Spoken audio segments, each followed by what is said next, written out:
On the night of February 27, 2014, unknown armed people took control of the Crimean parliamentary building. They hung out the flag of the Russian Federation. In the morning of the same day, people with weapons occupied the village of Chonhar in the Kherson Oblast. After a while, armored personnel carriers were riding across farm fields, and people in military uniforms without identification marks were planting mines at the approaches to the bridge leading to Crimea. You are watching the program about the ATO, the objective of which is to get to the bottom of such events as the annexation of Crimea and the subsequent anti-terrorist operation, or ATO, in the east of Ukraine. History is written by the winners, and usually they ditch the achievements of defeated opponents, extolling their own virtues. The ATO has been ongoing for more than 3 years, and hopefully the end of this senseless war is still out there on the horizon, though uncertain. This documentary series will cover the recent events in Ukraine and, most importantly, will try to explain the reasons behind these or other events. Throughout the Soviet era, Sevastopol, a one-of-a-kind base, was the home port of the Russian Black Sea Fleet. But in 1991, Crimea slipped out of Moscow's control together with Ukraine. Russia, however, as the inheritor state of the USSR, could not abandon the Russian Black Sea Fleet as leverage against the US Navy in the Mediterranean Sea. The fleet division process lasted right up until 1997. According to the initial plan, the fleet of the Russian Federation was to be redeployed to the Novorossiysk base, but the construction of this base had to be completed and it had to be expanded. Up until that time, the Crimean bases would have to be leased out. However, the first border conflict occurred as early as 2003. It was kind of a dummy rehearsal of an invasion. The Russian leadership at the time ordered the construction of a dam stretching from the Taman Peninsula to the Portland Tuzla Island. The builders operated on a 3-shift basis, and the earthwork grew 150 meters a day. After the dam reached the border pontoon near the island, the Ukrainian Marines landed on Tuzla. On the shore, the position of rocket artillery was organized, a powerful line of ammunition was set up, and a minor war for the Tuzla Island, which is approximately 3 square kilometers in area, was literally on the horizon. In 2007, there was a second rehearsal. The Marines of the Russian Federation landed on the Kerch Peninsula without any consent of Ukraine.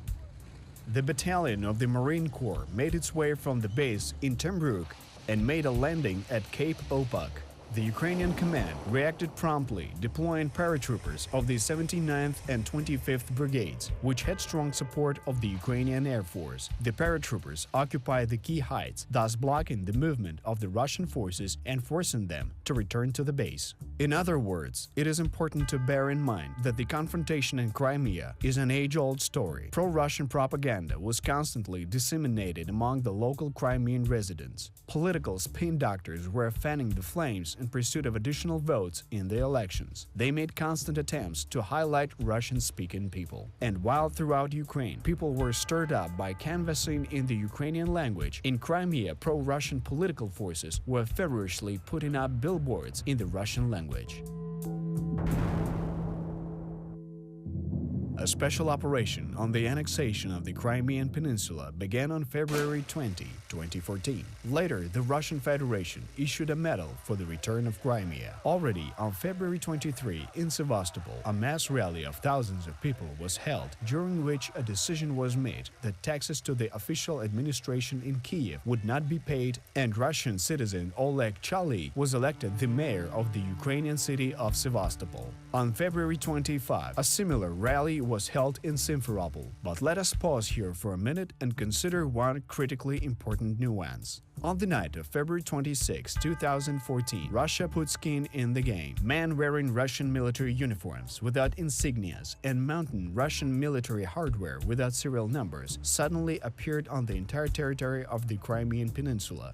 They took control of the Simferopol airport, the Belbek military airfield, and then the Kerch ferry crossing. That is, from the very start of the operation, the Crimean Peninsula turned into an island, to which Russian military personnel without insignias, the so-called Little Green Men, had direct access. To understand the origins of the polite people, we have to look back in time once again. In 2009, the Russian Federation started to establish the SOF, short for Special Operations Forces. The Special Operations Forces are highly trained troops designated to achieve political and economic objectives at any geographical point around the world that represent the interests in the name of the Russian Federation. The Russian media sarcastically call these people troops fighting a war in times of peace.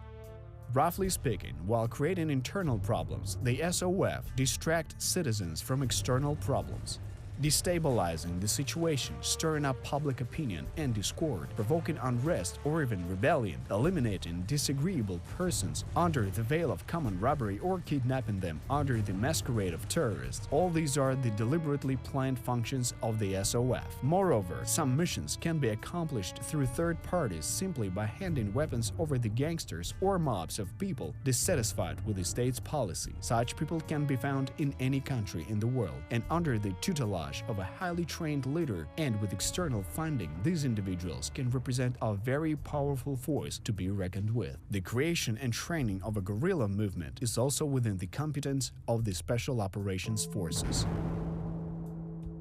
The Russian SOF started working beforehand. The communication lines were broken, and the majority of Ukrainian military commanders in Crimea were either bribed or turned into Russian moles. In short, they opened their gates without a fight. Those who did not surrender were put in isolation and did not receive any orders from the top brass. Without an official declaration of a war, the Ukrainian armed forces became prisoners of the situation. Hamstrung by the laws of peacetime, the Ukrainian military soldiers did not have the right to use weapons against an aggressive pro-Russian throng of rabid and emotionally pumped-up demonstrators. As early as November 2013, the accumulation of fuel and other resources began at Russian military bases in Crimea. For example, the amount of aviation kerosene alone that was delivered in cisterns was 3 times more than usual, 45 cisterns instead of 12. Given this fact alone, it is not surprising that the Russian Federation's army was able to promptly block or take control of all the military towns and Ukrainian bases in Crimea within just a few days. But why was there treachery? What exactly prompted many Ukrainian soldiers to betray their homeland? It's quite simple. Through the efforts of the pro-Russian leadership of the country, the army has been destroyed systematically and at length. A Ukrainian military service person was paid several times less than their Russian counterparts who were living together with them. It just so happened that the salary of a Ukrainian military service person was slightly more than $150. Funding from the Ministry of Defense of Ukraine was at a very low level, and military personnel faced constant problems with fuel supply and spare parts. On March 1, President of the Russian Federation Vladimir Putin asked the Federation Council for permission to apply the military forces of Russian troops on the territory of Ukraine and was given the green light for his green man. This was more of a diplomatic step and an act of intimidation, since Russian special forces were already de facto stationed and operating in Crimea. Military towns whose commanders did not want to defect to the Russian Federation were taken by assault. Ukrainian military were not always sitting on their heels. For example, on March 3, several planes and helicopters of the 10th Marine Aviation Brigade took off from the Novofedorivka airfield, which came as quiet and unexpected for the Russian forces. Thanks to the fog, they flew in the direction of Mykolaiv at an extremely low altitude. They flew very low so that the Russians could not detect and intercept them, and they also maintained strict radio silence. On March 4, Russian President Putin made an interesting statement at a press conference, the essence of which will be revealed in the near future.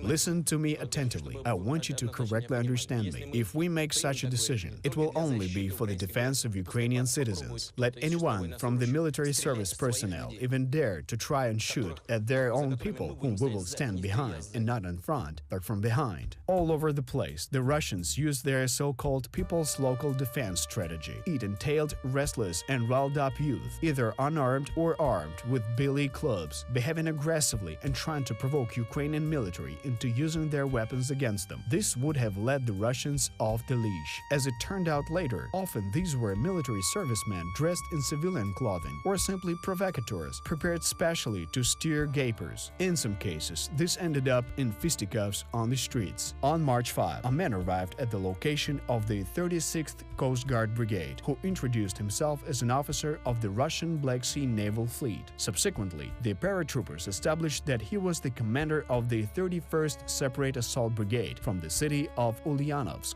During the meeting, he stated in the form of an ultimatum that all units, including the Reconnaissance Airborne Company of the 25th Brigade, which had been training since February 14, must turn in all of its firearms to weapon storage warehouses and put their military equipment in storage depots. At the command of a Russian general of the air cavalry, intelligence service scouts answered with a harsh no and threatened to use weapons in case of an unsanctioned breach and infiltration of the territory. A few hours later, a Ukrainian military unit wearing unknown and unrecognizable insignias on their uniforms was surrounded by unidentified military soldiers who organized machine gun and sniper nests.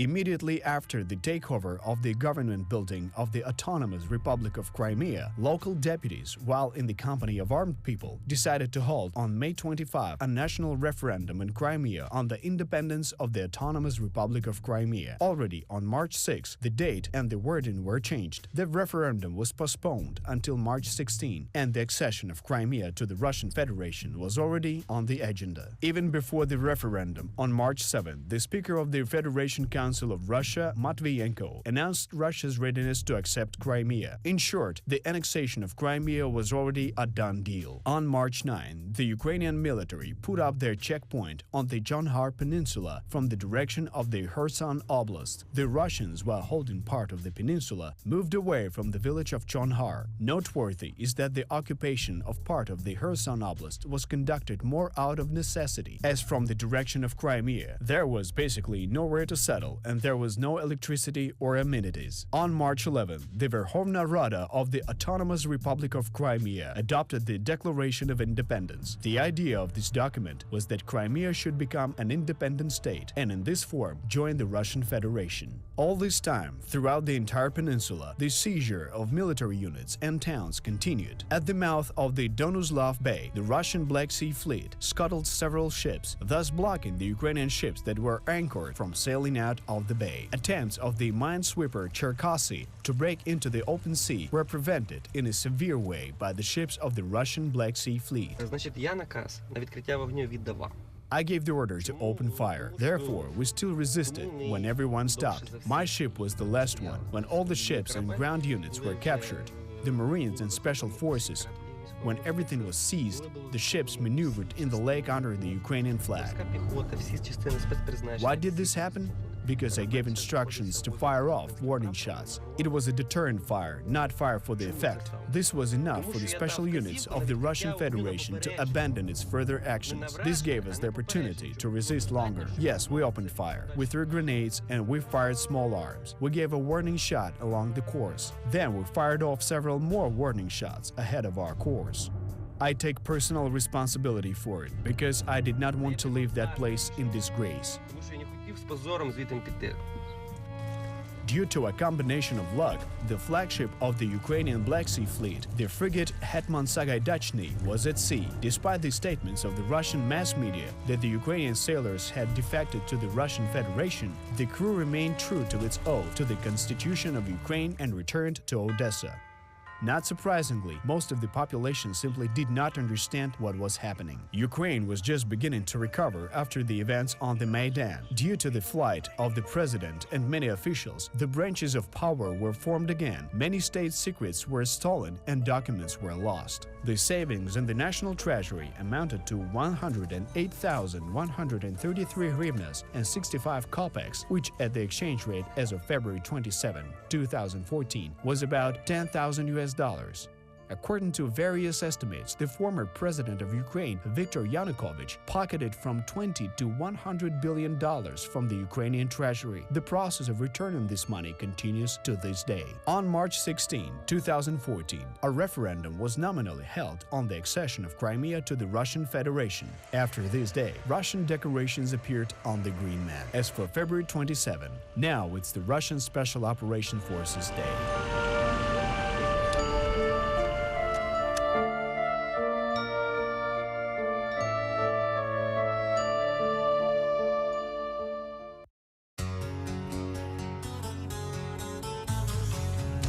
On August 11th, leader of the terrorist group Alexander Zakharchenko announced the counterattack of the so-called Donetsk militia.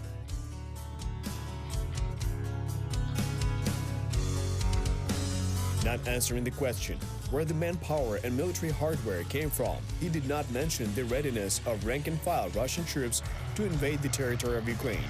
And already after 2 days, the units of the 18th Separate Motorized Rifle Brigade of the Russian Army started the battle against Ukrainian troops.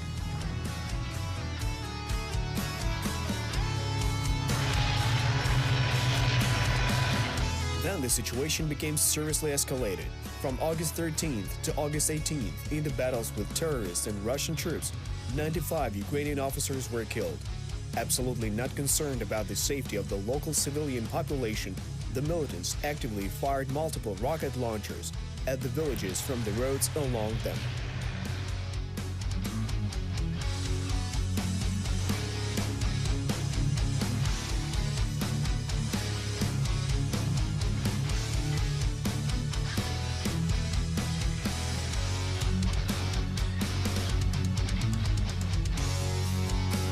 In the area of Luhansk, the situation was relatively successful. Units of ATO forces even entered the city, having taken siege of 2 districts.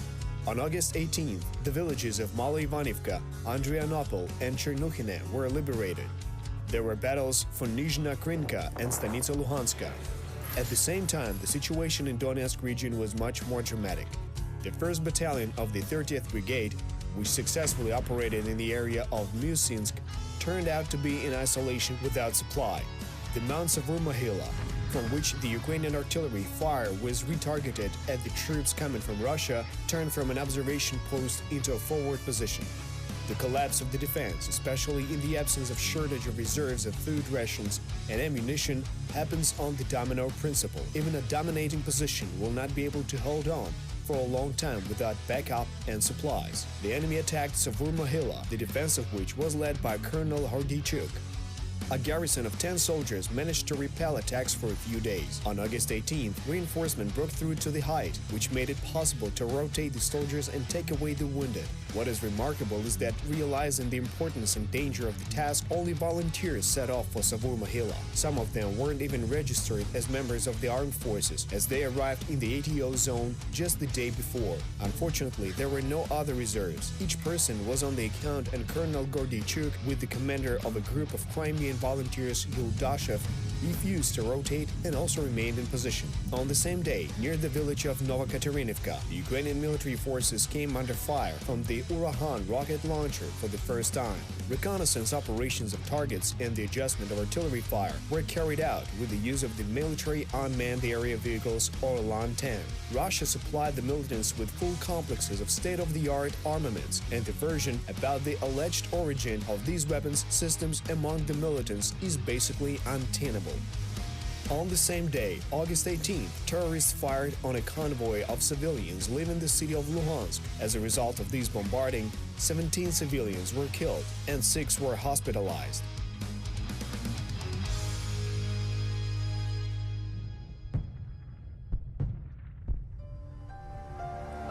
On August 18th, in Donetsk region, Donbass and Dnipro volunteer units, in cooperation with the Consolidated Company of the 51st Brigade and the armored vehicles of the 17th Brigade, came to the western part of Ilovaisk and entrenched on its outskirts. A week before this, the forces of the 40th Battalion of the Territorial Defense occupied roadblocks on the approaches to the city, which created favorable conditions for the assault. The next day, August 19th, the situation escalated. The terrorists did not hide the fact that they were firing multiple rocket launchers. Indeed, they openly admitted this in the mass media.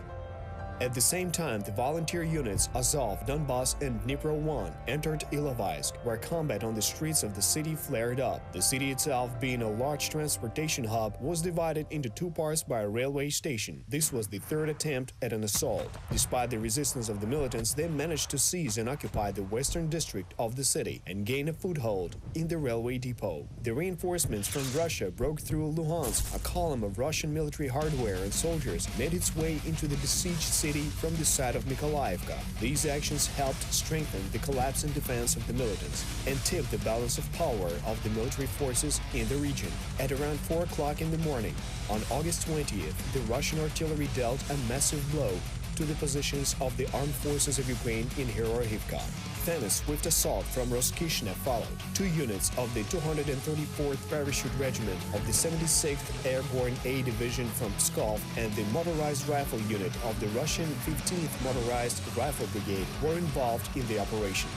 As a result of the attack, 2 Ukrainian roadblocks were destroyed. The strategic height of the Sarmat, which was defended by the fighters of the 24th Brigade and the Storm Volunteer Unit, was surrounded.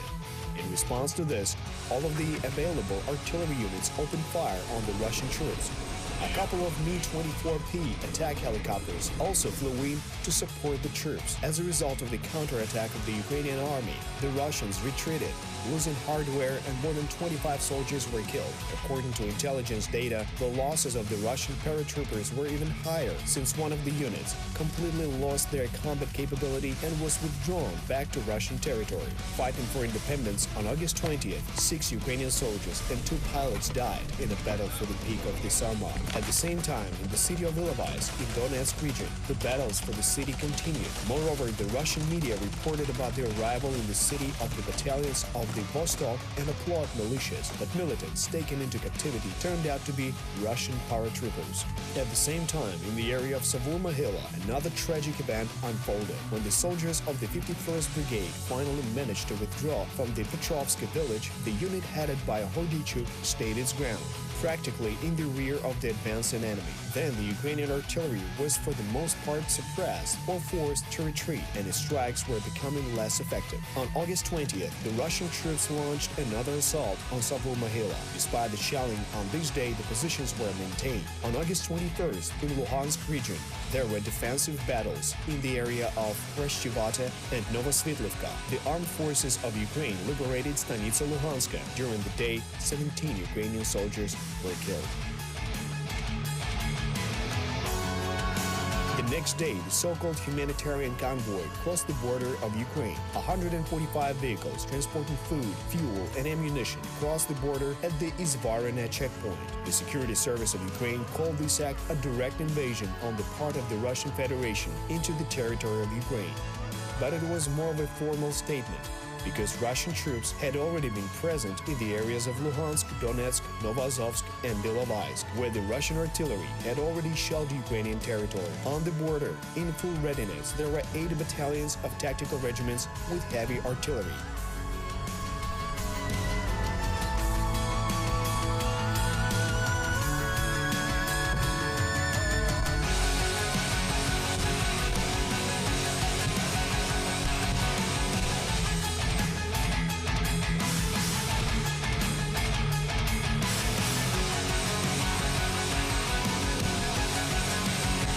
August 21st to 22nd, units of the 93rd Brigade attempted to recapture the village of Petrovsky near the Savur-Mohyla mound. However, having lost 2 armored combat vehicles, the unit forced to retreat. The group of Colonel Hordichuk continued to fight while surrounded on the hill.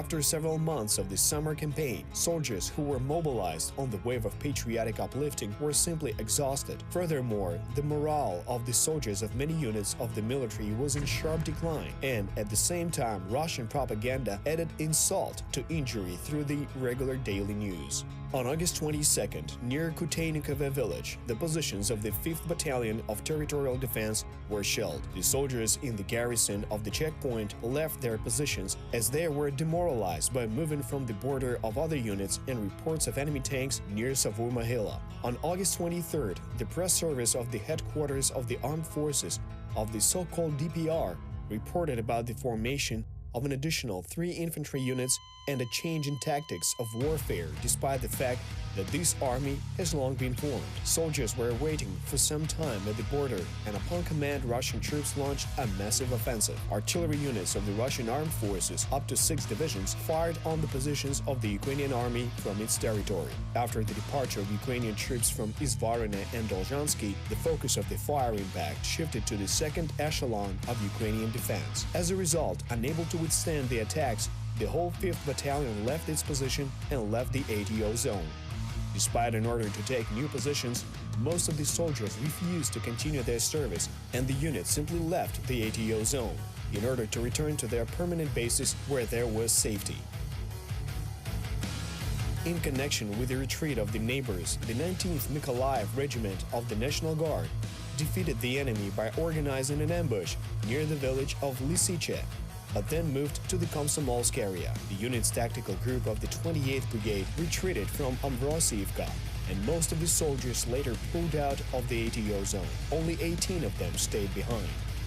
A lot of harm was done by both the Russian propaganda and Ukrainian journalists who wanted to find some fresh news. The latter, in pursuit of fame, did not bother to check the information of Russian propaganda and informed about the death of Ukrainian soldiers. Some officers also succumbed to panic. Due to this, the Ukrainian front collapsed on the domino principle. By the evening of August 23rd, in the area of Ambrosiivka, the first line of defense ceased to exist. Without facing any resistance, 8 tactical units of the Russian armed forces, totaling about 4,000 soldiers, entered the territory of Ukraine. An offensive was launched in the direction of Torez, Severodonetsk, and Mariupol.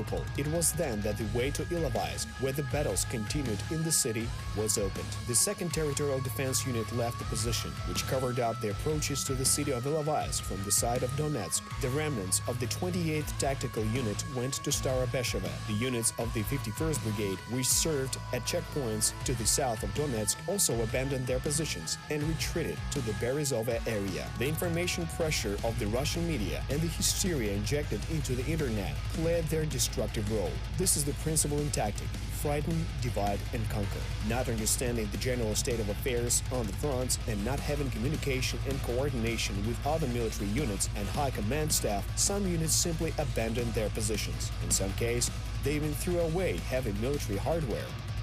The task of any propaganda is to form the necessary public opinion. When it comes to war, the issue is about average civilians trusting the leadership and about the fighting spirit of the soldiers. A person who does not believe in victory will never fight. Convincing Ukrainians to doubt in the success of their struggle and creating some psychological panic among them was exactly the task of Russian propagandists.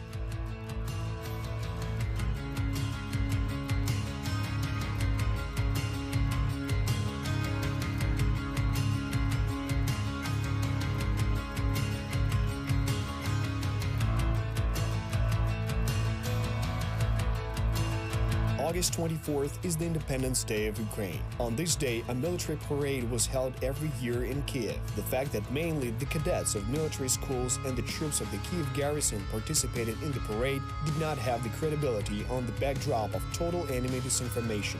First and foremost, Ukraine needed this parade to prevent panic among the civilian population so that they would have faith in a strong army and believe in the promising future of their country. A weakened country will not once end up in a difficult situation, both in the diplomatic and military sense. But if citizens of the country learn about such an ugly truth about the current situation, then this will lead to nothing other than lineups in stores and disorder on the streets. Russian troops took their positions on the border with Chernihiv region. In order to return the so-called order and the puppet government to Kiev, the Russian Federation needed only two things: any appropriate motive and a few hours along the Chernihiv highway.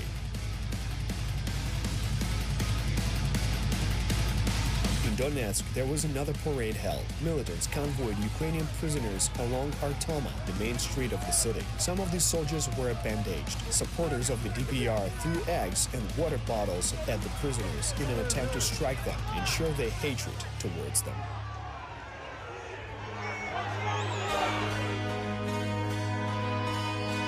At the same time, situation in the ATO zone changed every hour. Ukrainian troops retreating from the border opened up the way to Ilovaisk for the enemy. In the city, the volunteer units and the armed forces units fought bravely. Despite the overall pandemonium, Ukraine continued to resist the attacks of the enemy forces. All available Ukrainian artillery and aviation worked full speed ahead against the Russian forces. In the area of the Shevchenko village, two Mi-24 helicopters struck Russian paratroopers. In the area of Hrashchevata and Novosvitlivka, missiles delivered a combined blow to a command post and technical hardware of one of the Russian tactical groups. On August 24th, in the afternoon, information was received on the change in positions of enemy hardware near Ilovaisk. The identified targets were fired upon and the 331st Unit of Russian Airborne Forces was defeated. Soldiers of Ukraine's 51st Brigade captured 100 Russian soldiers. All of the detained soldiers did not deny that there were members of the armed forces of the Russian Federation.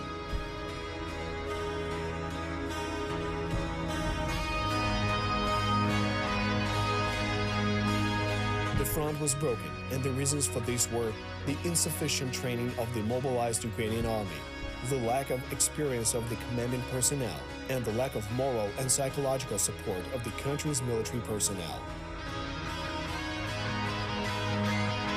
August 24, 2014, the army of the Russian Federation entered the territory of Ukraine.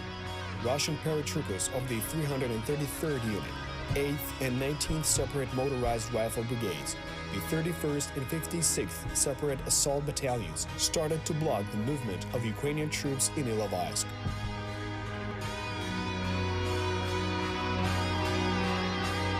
So the Russian Federation treacherously and irrationally invaded the territory of Ukraine.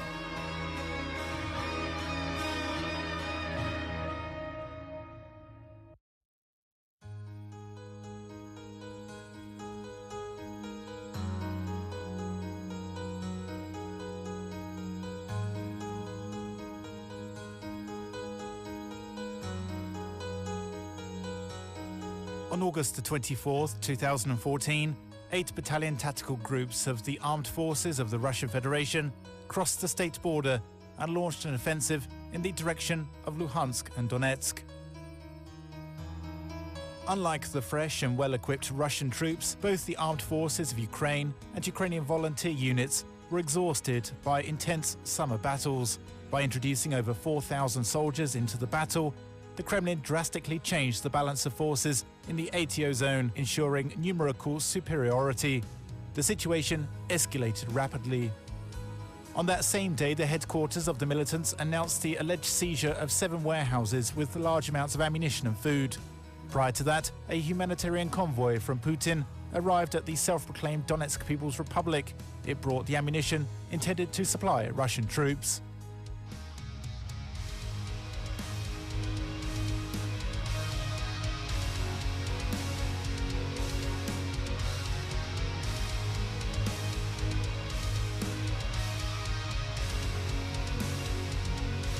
No army is going to last without timely delivery of ammunition.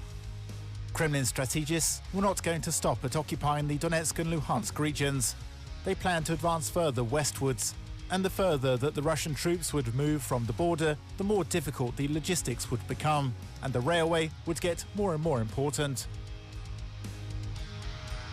One of the largest railway junctions in Donbass is located in Ilovaisk. Control over that station would have allowed the Russian Federation to supply the militants and its army using rail transport. In modern warfare, information is also a weapon.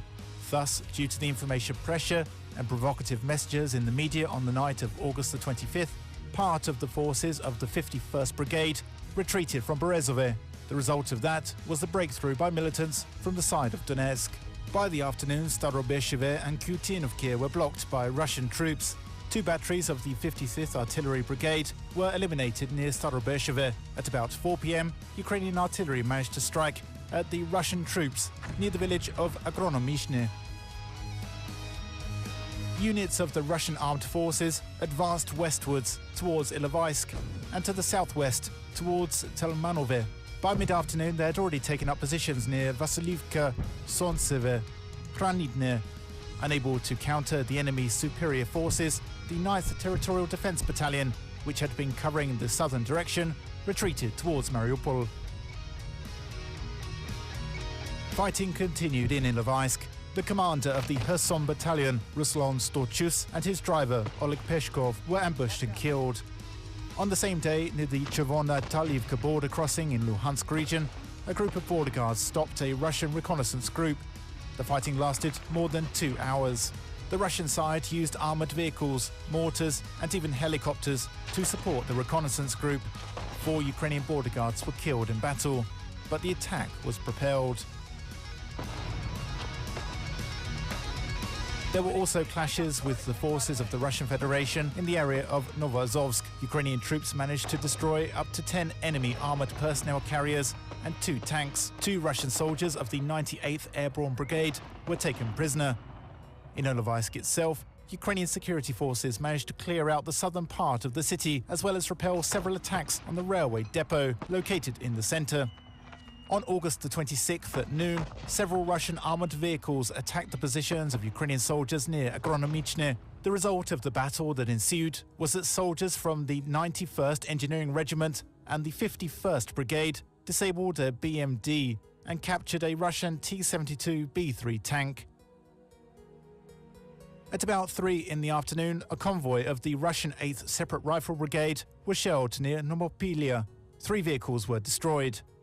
2 Russian soldiers died on the spot, and the driver of one of the vehicles, Alexander Desyatov, was wounded and captured. In addition, 2 more paratroopers of the 31st Separate Airborne Assault Brigade of the Armed Forces of Russia were captured, Ruslan Akhmetov and Arseny Ilmitov.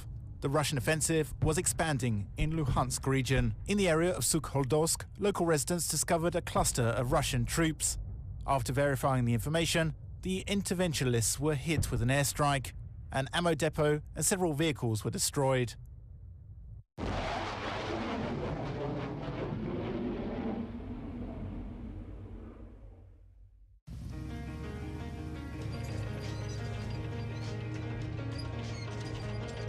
On August 27th, soldiers retreating from Savomohila discovered a similar concentration of Russian troops near Amvrosivka.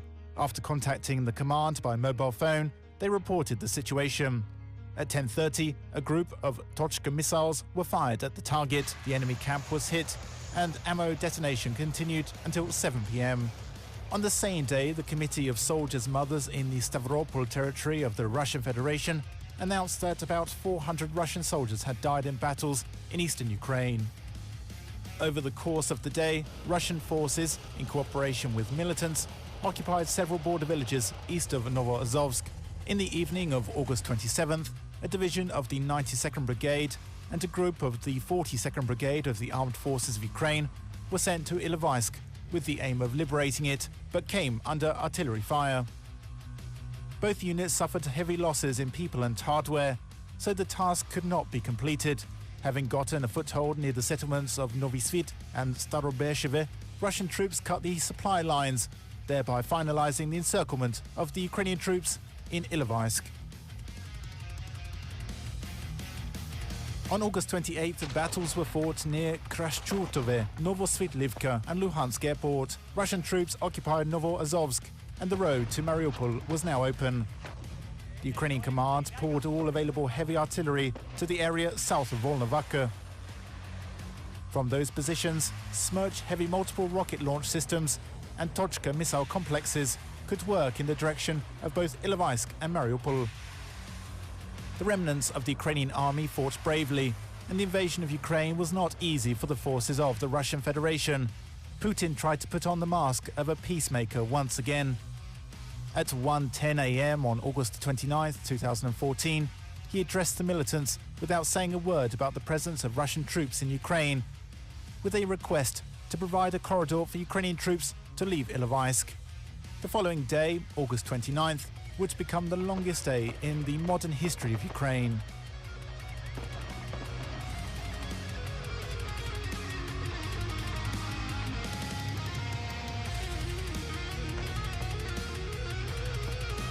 On the night of August 29, 2014, an official statement appeared on the website of the President of Russia. In that document, Putin proposed to the militants that they provide Ukrainian troops with a humanitarian corridor to leave Ilovaisk. After breaking through the state border of Ukraine on August 24th, Russian units blocked the Ukrainian forces in the city of Ilovaisk over the next few days. At the same time, the offensive in the direction of Mariupol and Luhansk was underway. Due to the lack of reserves, the attempts to liberate the Ilovaisk group failed.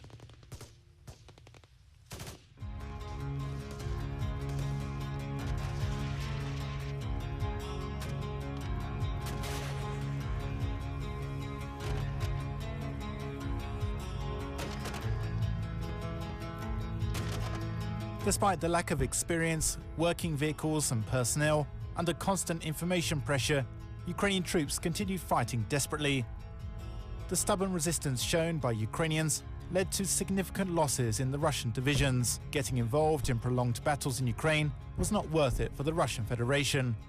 In the situation that came about, the parties resorted to negotiations, which resulted in an agreement on the withdrawal of Ukrainian troops from the city. A plan and itineraries were agreed upon. However, on August 28th at 11 p.m, the General Staff of Russia changed the agreement unilaterally. Under the new conditions, vehicles and arms were to be left behind.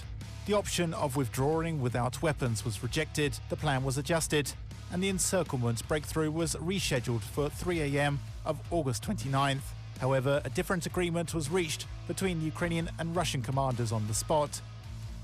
At about 4 in the morning, a motorcade left Ilovaisk and proceeded towards Mnohopilia.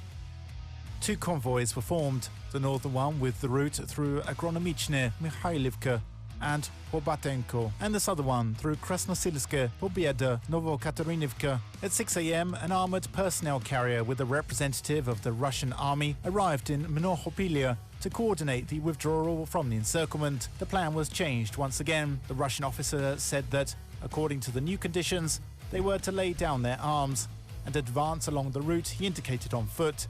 Without explaining the motives for changing the decision, it turned out later the negotiator was delaying time, allowing Russian troops to better equip their positions. The negotiations did not bring any result, and Agronomichne, where the northern convoy was regrouping in, was subjected to mortar fire. Sector B commander General Ruslan Homchak decided to start the breakthrough, and at 8:15 the convoys set out along the pre-planned routes. Since both convoys stretched out several kilometers, the head vehicles passed through the forward Russian positions without a fight. However, having let some vehicles through, the Russian troops opened fire after receiving the corresponding order. They had set up an ambush and were methodically shooting at the Ukrainian convoy from multiple positions. Radio communication was partially jammed by means of electronic warfare, and radio frequencies were filled with chatter. There was no way of having centralized control over the troops. The soldiers, cut off in Krasnosilske, took up the fight and kept fighting until darkness. Entrenched in the village, roughly 300 Ukrainian law enforcers from various divisions broke through the enemy's resistance, disabled several vehicles, and took several Russian soldiers prisoner. Supporting the breakthrough, Ukrainian artillerists delivered 12 group and single hits using Tochka-U rockets and 15 strikes with Smerch heavy multiple rocket launch systems. Several Su-25 attack jets were also involved. The aircraft struck the positions of Russian troops and helped with adjustment of artillery fire. One of the jets was shot down from the ground. On August the 30th, the group of servicemen in Krasnosilske ceased resistance. It was possible to evacuate some of the soldiers via a Red Cross motorcade in exchange for Russian prisoners, but despite the agreement, Russian officers handed over 108 volunteers of the Donbass Battalion to militants of the self-proclaimed Donetsk People's Republic. Alone and in groups, Soldiers and volunteers spent several more days getting out of the encirclement. The Ukrainian Ilovaisk group was defeated. 368 Ukrainian soldiers were killed. According to information obtained from public sources, the Russian side had lost at least 23 people and 15 vehicles. But according to intelligence and evidence provided by Russian activists, over 200 Russian soldiers died in the Battle of Ilovaisk.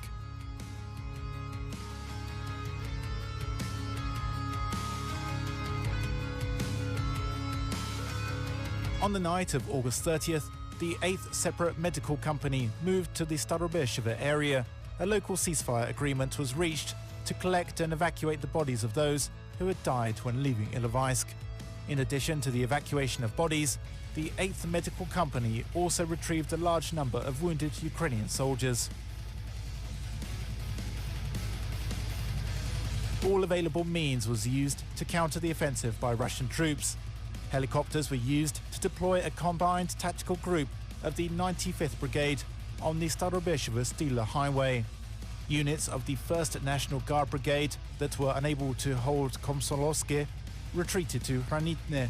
Units of the 17th Tank Brigade and 19th Territorial Defence Battalion consolidated their positions along the river Kalmus. On August the 30th, the use of T-90A tanks belonging to the 136th Russian Motorized Rifle Brigade was spotted in Luhansk region. Heavy 2S4 Tulpan 240mm self-propelled mortars were used by Russian troops in the assault on Luhansk airport.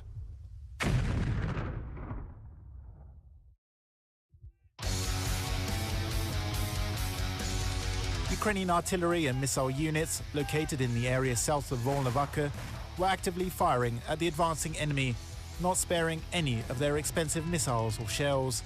In some ways, that helped delay the attack of Russian armoured groups. On August the 31st, Russian troops launched a massive assault on Luhansk airport. They used tanks and all kinds of artillery, including heavy weapons. There was also an attempt to carry out an assault on Donetsk airport on the same day. The attack was repulsed and Russian-backed terrorists suffered losses from Ukrainian artillery fire. It is worth noting that artillery fire made an enormous contribution to the fight against Russian troops. Many frontiers were held only due to artillery support. On August 31st, a battalion tactical group of the armed forces of Russia was spotted near the town of Dokuchaevsk. The identified target was hit by a group missile strike, which resulted in a unit losing its combat readiness. On the same day, in the Sea of Azov, 3 miles from the coast near the village of Bezymene, Ukrainian border boats were attacked by guided missile fire. After being hit by several missiles, the reef boat sank and 2 crew members died together with the ship. On the night of September the 1st, 2014, Luhansk airport had to be abandoned. After the final assault on the airport in the city of Luhansk, the defense of which had lasted 146 days, it physically ceased to exist.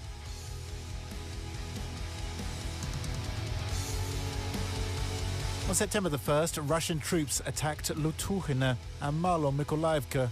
The village of Veselohora and the dominant height next to it were captured. In the south, Russian-backed forces continued their advance towards Mariupol. By the evening, Ukrainian border guards had a firefight with an advanced enemy unit near Sakantka.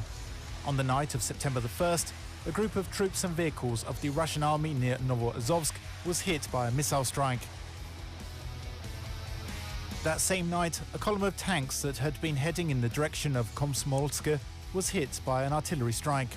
On September the 2nd, Ukrainian troops retreated from Lutuhine and Heroivka, occupying a new line of defense along the river Siversky Donetsk.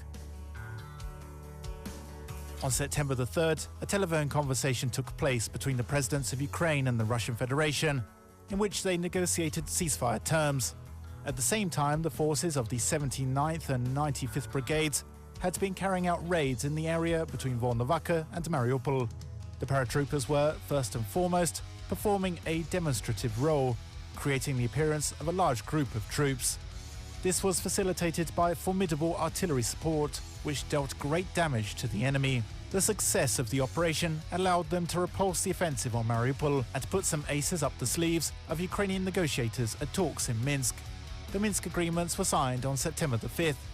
In early September 2014, the existence of the state of Ukraine, and without exaggeration, the fate of millions of people was at stake. The country's armed forces and volunteer units had literally laid their bones in the path of Russian invaders.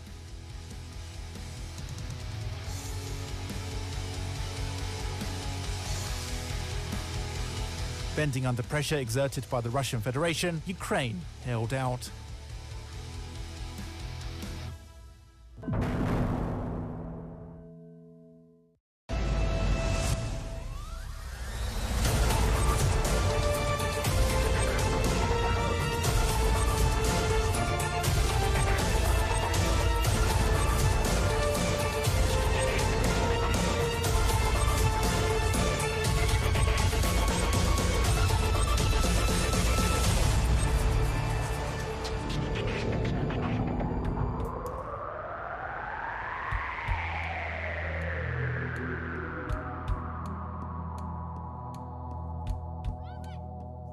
As of April 14, 2014, the militants of the self-proclaimed Donetsk and Luhansk republics seized administrative buildings in all major cities of the Donbass region.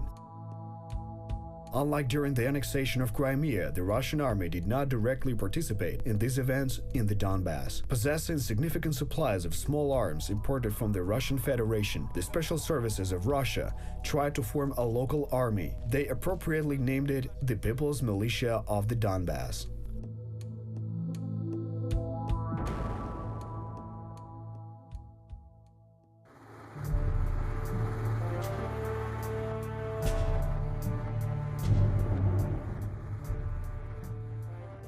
This is the fourth series of the film about the ATO, History of the War. We're trying to get to the bottom of the anti-terrorist operation in the east of Ukraine, its reasons and results. What does the Russian Federation have to do with all this?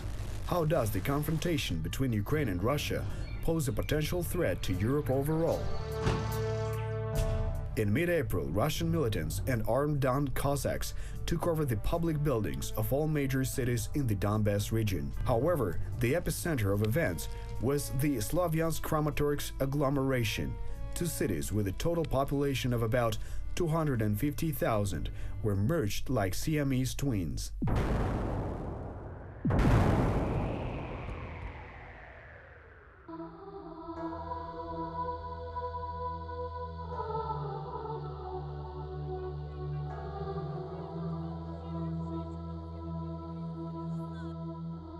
The local government did not put up any resistance. On the contrary, it facilitated the deployment and settlement of militants. Mayor of Slavyansk, Nelia Stepa, even claimed on television that these people are the Donetsk local defense, and she's personally acquainted with many of them. This is Donetsk militia, who today want to say that they are not only our militia, but also in Kramatorsk, Konstantinivka and Zhushkivka. The fact that they had military-grade firearms, the same uniforms, as well as blatant Russian accent of the interventionists was out of the spotlight. Later it was confirmed that the absolute majority of these people were not citizens of Ukraine.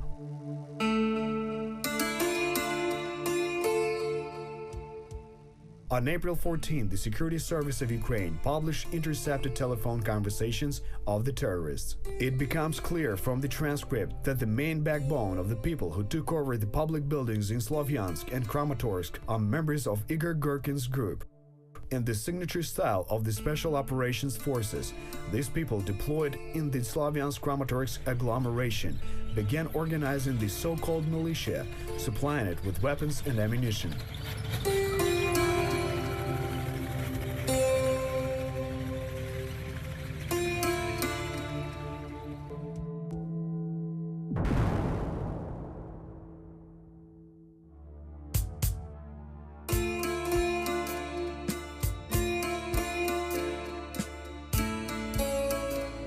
Retired colonel of the FSB, Girkin, was also involved in the organization of separatist events that took place in Crimea. Subsequently, the colonel often states this in numerous television interviews he has given. In the spring of 2014, Girkin worked under the pseudonym Strelkov and received instructions from the Russian administrator. He also reported on the results of his work to Serhiy Aksyonov, the self-proclaimed chair of the Council of Ministers of Crimea.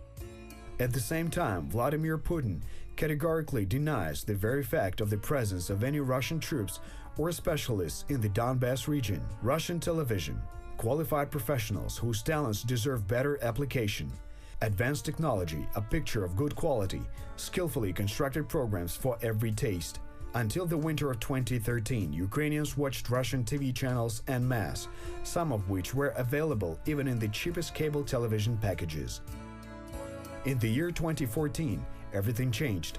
By a strange coincidence, it was Russian journalists who were the first to appear at the scene of a number of various incidents, skirmishes, and later terrorist attacks. They gave detailed reports of the events in Crimea, and after that, the pro-Russian rallies in the Donbass. At the same time, Ukrainian journalists were not allowed everywhere. Methods of physical brute force were often applied against them. Russian press sharks created the false impression that the entire population of Donbass wants to join Russia. The Russian mass media skillfully manipulated the facts, stooping lower to disseminating blatant disinformation. At the very beginning of the confrontation, the Russian mass media won an unconditional victory in the informational war, which in the end made major problems in the war a reality.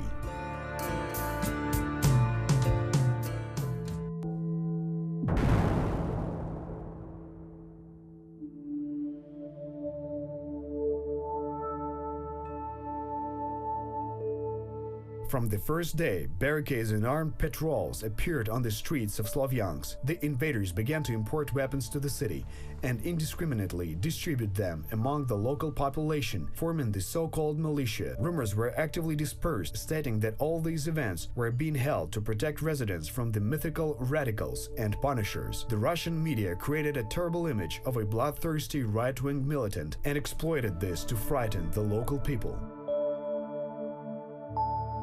Looking ahead, one fact should be noted. In April 2014, the horror-stricken population of the Slavyansk-Kramatorsk agglomeration was expecting the appearance of buses with punishers who allegedly were to commit mass murders and incite riots among the people. As of 2017, Slavyansk had long been under the control of the authorities, and the city's residents have returned to a peaceful life. And those mythical busloads of punishers that were allegedly supposed to appear in the city never did.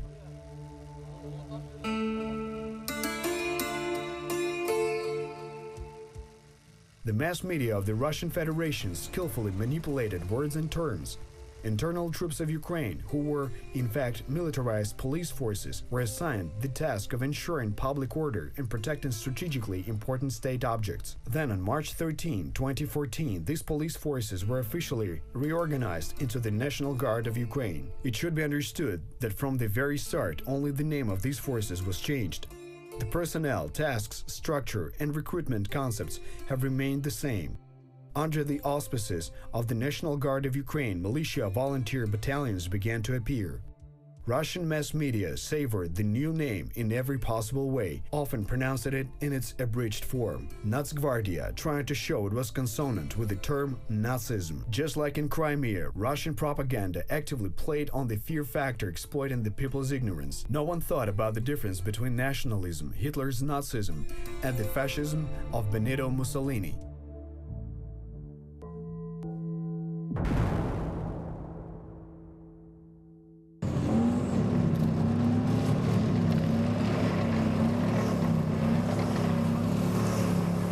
In April 2014, the threat of invasion was really tangible. The Russian army maneuvered in the immediate vicinity of the state border of Ukraine, and sometimes provocations were made. Military equipment was deployed in battle order and simulated the offensive, stopping or simply turning off at the very last moment. Similar actions took place not only on the eastern but also on the northern border of Ukraine, only a few hours' trip to the Ukrainian capital.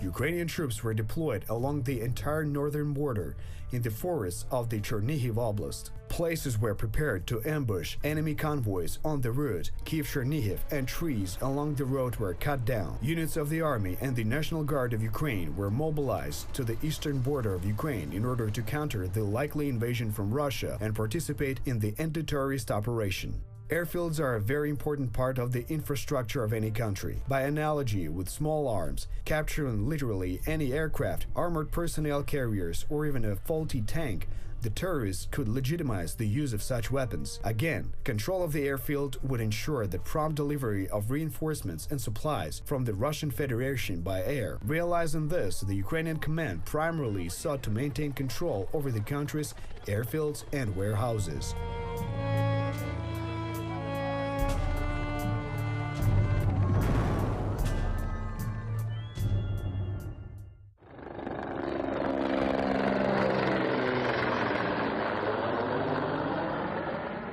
On April 15, the special forces of the Ministry of Internal Affairs and the Security Service of Ukraine took control of the Kramatorsk airfield.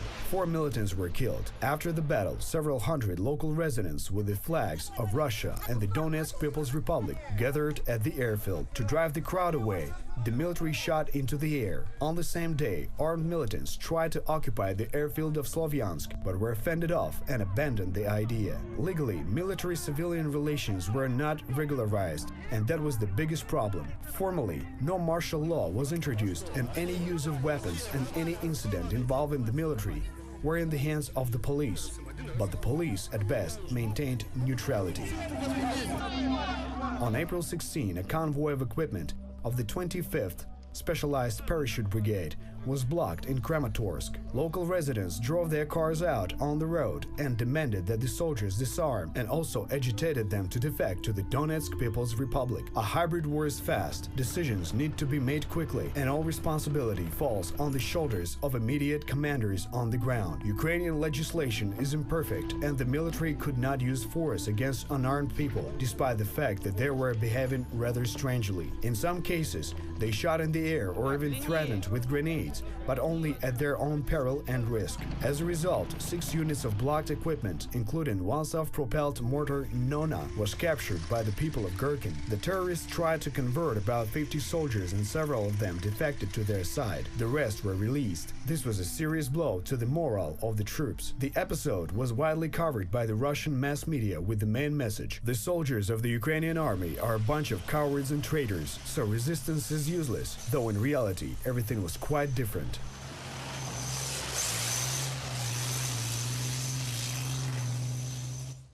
Ми переміщалися дуже багато, в основному вночі і вдень виїжджали. We moved a lot, night and day. We did combat reconnaissance near Slavyansk and in the surrounding settlements. The ADO headquarters says such tasks, and we had to travel a lot. We stumbled upon curses everywhere, stunts with automated equipment, but the blocking was more symbolic. 1, 2, or 3 machines tried to thwart the movement of our convoy. Там 2-3 машини намагалися там завадити руху колони, там і все решта. Та тоді вже відповідно почалися активні дії по протистоянню переміщення колон 25-ї повітряно-десантної бригади. І на цьому досвіді ми почали вже якби задумувати. At the same time, they actively began blocking the 25th Brigade. After that, based on this experience, we began to prepare for such provocations. We developed different options of raising the blockade. Особовий склад десантувався з броні, виходив перед колоною, бралися лікоть в лікоть, там захищались впереді там відповідна броня. In the event of blocking, the personnel dismounted from the armor and assumed tight formation. In front, they defended themselves with body armor, helmets, and automatic weapons were put forward, so that in case of shooting from the crowd, the fire could be returned. We borrowed flash grenades from internal troops and provided each officer and sergeant with such grenades. We armed ourselves with flare guns, small grenades, and pushed the crowd aside so that the equipment could pass through. We trained in the base camp to prepare for such military actions. We created a flashbang effect in order not to harm the civilian population. At that time, this was set as a priority task, and from day to day, we departed in ready form for such actions.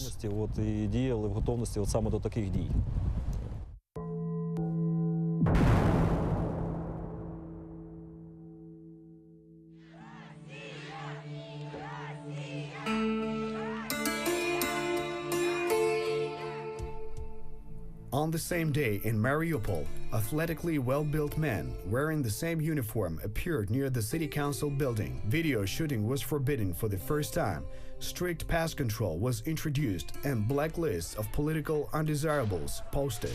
In the evening, an attempt was made to take over the local military unit. The attackers seized the checkpoint and moved into the territory, shooting their way through. In response, shots were initially fired into the air, and then there was firing for the effect. As a result, the unit held on. Several attackers were killed and many were detained. Without slowing down the pace, on April 17, 2014, terrorists took over the television tower on Mount Karachun near Slovyansk.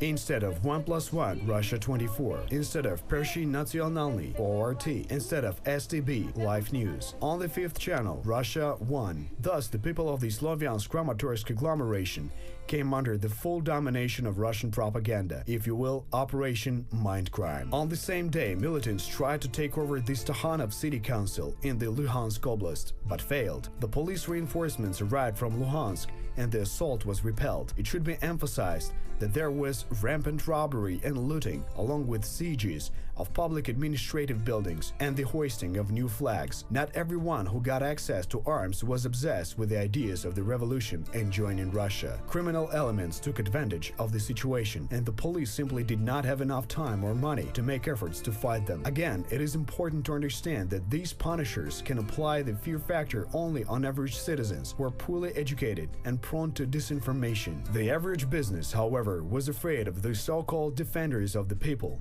At gunpoint, they abducted people in exchange for a ransom, confiscated their vehicles, and stole all their valuables. This forced a part of the population to flee from the Donbass region. Many of these people fled for safety from the inflaming war to the den of Banderites in western Ukraine, who were demonized by Russian television. On the same day, April 17, deputy of the Horlivka City Council, Volodymyr Rybak, was abducted right in front of television cameras. At the rally, he tried to remove the flag of the self-proclaimed DPR from the city council building and return the flag of Ukraine in its place. On April 22, the body of the deputy, with traces of severe torture, was found in the Kazany Torets River in the vicinity of Slovyansk. It is known that evening he was taken to a meeting with Gherkin. Together with the body of Rybak, the body of student Yuri Poprovka was found. He was also killed for his pro-Ukrainian position.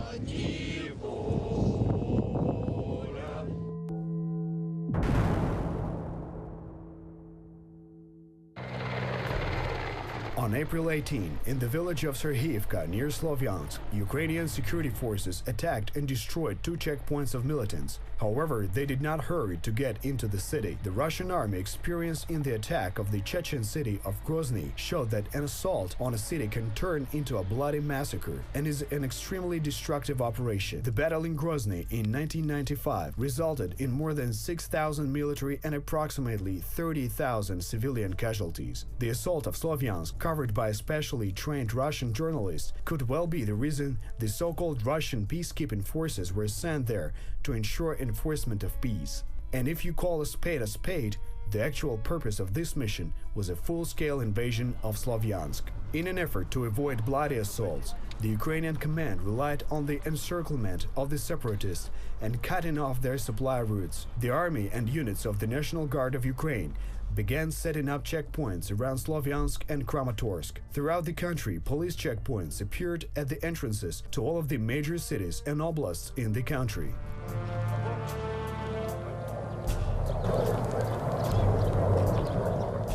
On April 24, terrorists stormed army depots in the city of Bakhmut, the former Artemivsk, where tanks and other heavy equipment were stored. Around 50 people armed with lethal weapons attacked warehouses. Among the militants was Arseny Pavlov, later known by his call sign Motorola.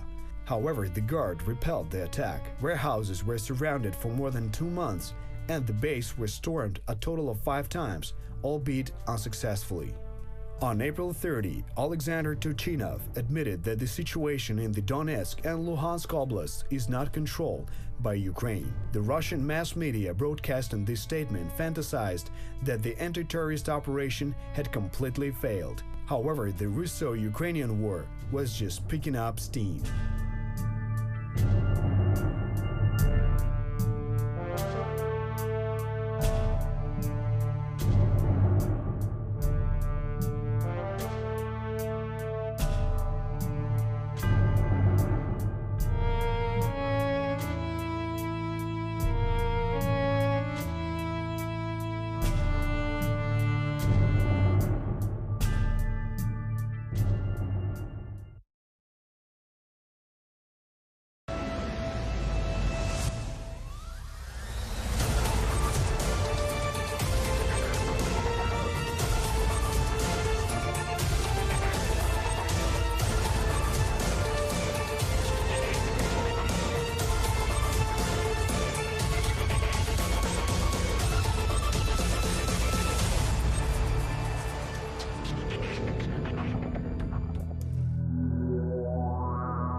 On May 11, 2014, the so-called referendum on the status of the Donetsk and Luhansk republics was held in the Donbass.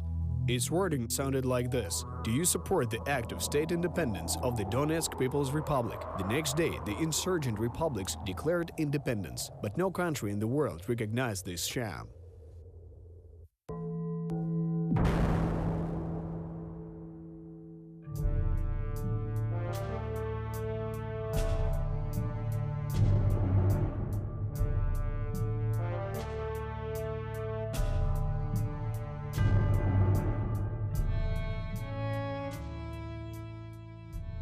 You are watching the program about the ATO. What does the Russian Federation have to do with all this, and how does the confrontation between Ukraine and Russia threaten Europe?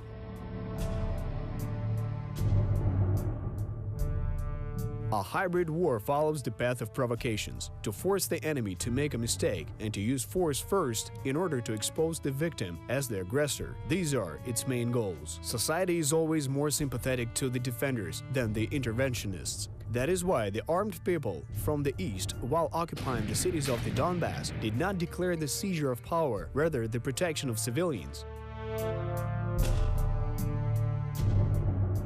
The symbol of the separatist was the ribbon of St. George, and the choice of such a symbol is not accidental. The idea of splitting the east of Ukraine in favor of the Russian Federation is not new. The first such attempt was made back in 2004, right during the Orange Revolution. On November 26, 2004, the regular session of the Luhansk Oblast Council decided, by a majority vote, to create the so-called Autonomous Southeastern Ukrainian Republic. The Luhansk deputies appealed to Russian President Vladimir Putin for his support in such efforts. On November 28, 2004, in Severodonetsk, the so-called First All-Ukrainian Congress of Deputies of all levels was held. On its agenda was the creation of the southeastern Ukrainian state in the form of a federal republic with its capital in Kharkiv. In fact, it was then proposed to create an analog to the modern-day New Russia. The event was attended by representatives of the Russian Federation, including Moscow's mayor Yuri Lushkov.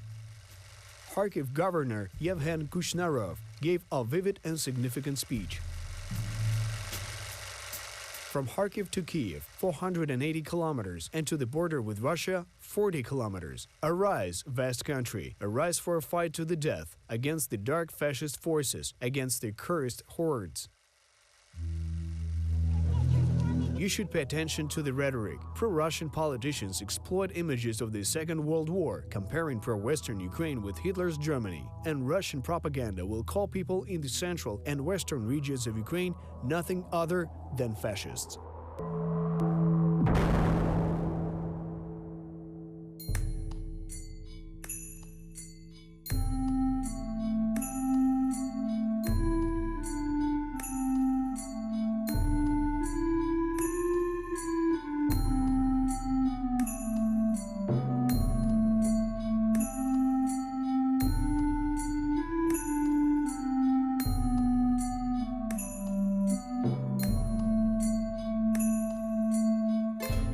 In 2004, the Security Service of Ukraine responded swiftly, and a split of the country was avoided. In 2005, after the victory of the Orange Revolution, Viktor Yushchenko became the president of Ukraine.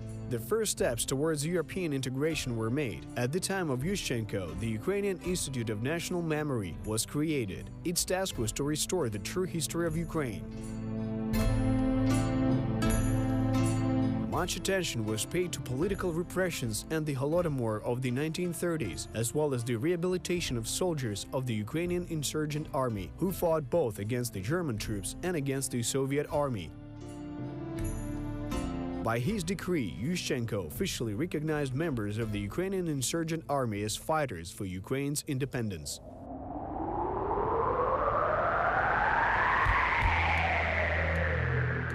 At the same time, in that very same year of 2005, the St. George Ribbon movement appeared in Russia as the symbol of the struggle against Nazism and victory in the Second World War. Russian propaganda vigorously cultivated the myth of the greatness and prosperity of the USSR, calling for the re-establishment of the Union. Political scientists brought up revanchist sentiments in society, diverting its attention from pressing internal problems. Russian media started preparations no less than 10 years before the start of the Russo-Ukrainian War. They painted an image of a terrible Ukrainian, a bandit, punisher, traitor, or accomplice of the German troops. News and books cultivated dislike and even hatred for everything Ukrainian. However, in the dramatic year of 2014, Russian-speaking citizens also rose to defend Ukraine, its integrity and independence.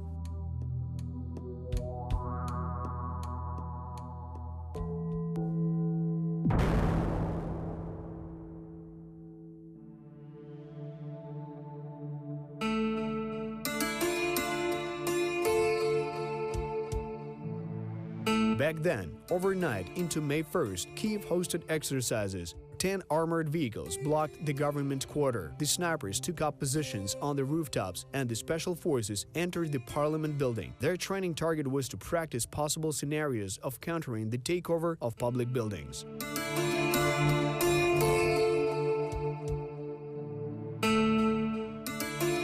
In the east of the country, the Ministry of Internal Affairs of Ukraine announced its demands to militants, namely, hand over your weapons, release all the hostages, and vacate all seized public buildings. The authorities even announced their readiness to amnesty for the participants in the confrontation who did not commit serious crimes.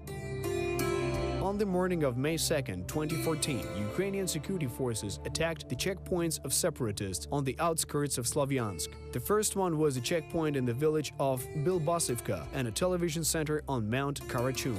As a result of the battle, 2 Mi-24 helicopters were lost. One was shot down from a man-portable air defense system, MANPADS, and the second by guided anti-tank missile, which in and of itself speaks of the very high skills of the sniper.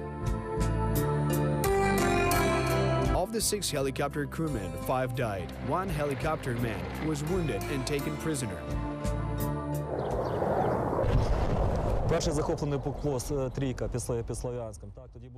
The first captured checkpoint, number 3, near Slavyansk, together with the Jaguar and Omega units. My company captured this checkpoint, and right away, literally the next day, we stormed and captured the checkpoint 3A. Through this intersection went the largest supply line of the terrorists, which was a connection with Krasny Liman.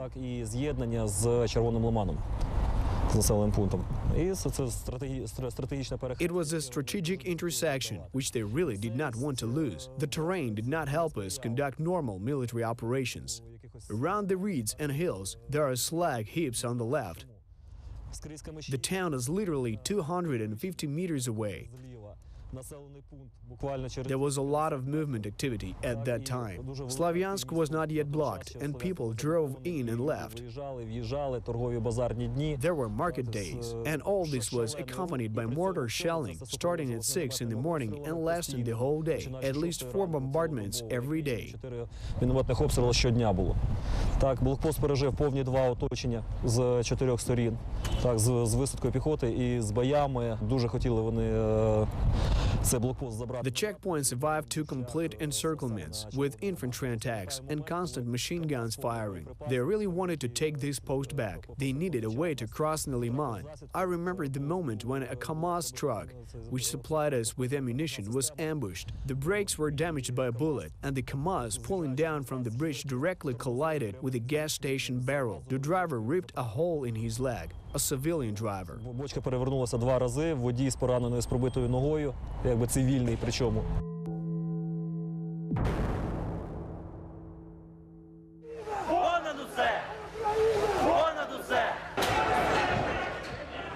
On the same day, on May 2nd, severe clashes took place in Odessa. Pro-Russian activists attacked the so-called Unity March of the football fans, which preceded the match.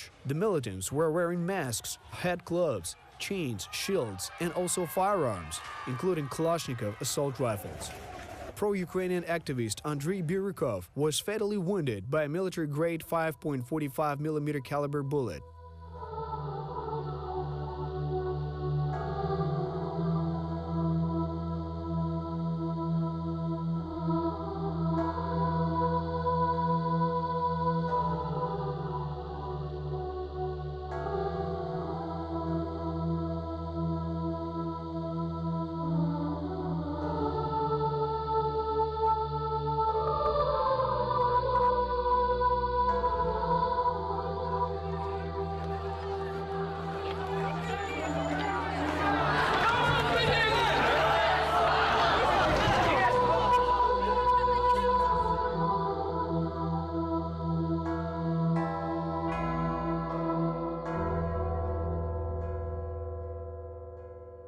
The militants had help in the form of the deputy chief of the Odessa region main directorate of the police and the head of the civil security police, Colonel Dmitry Fuchadji, which is why the police subordinated to him.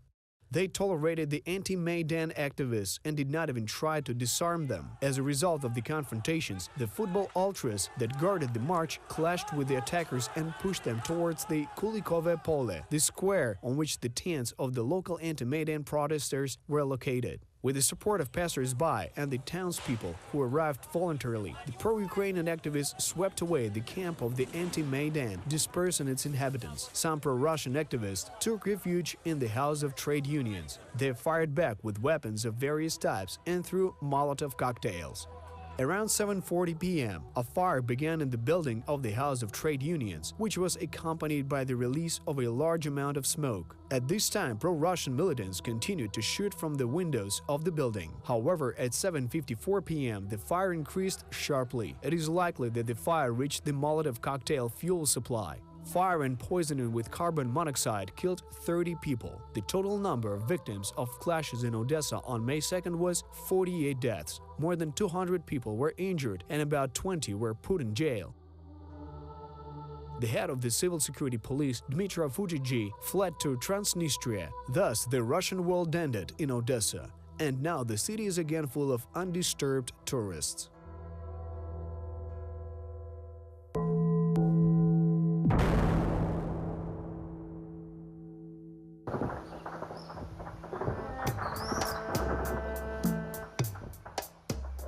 Overnight into May 3rd, a crowd of unarmed people blocked the convoy of the Ukrainian army. Hiding behind the backs of the civilians, militants opened fire on the soldiers. As a result of this battle, 2 soldiers and 10 separatists were killed. On the morning of May 4th, the insurgents said they regained control over Kramatorsk. The fighting continued. Igor Gherkin, the militant commander, understood that the high point was perfectly suited for observation and spotting. Therefore, the separatists sought to recover this key point. The same day, a video from the so-called Mariupol rebels appeared on the internet. They stated that they were advancing to help in the Battle of Slavyansk. In the very city of Mariupol, mass distribution of leaflets was organized with a call to support the state independence of the DPR.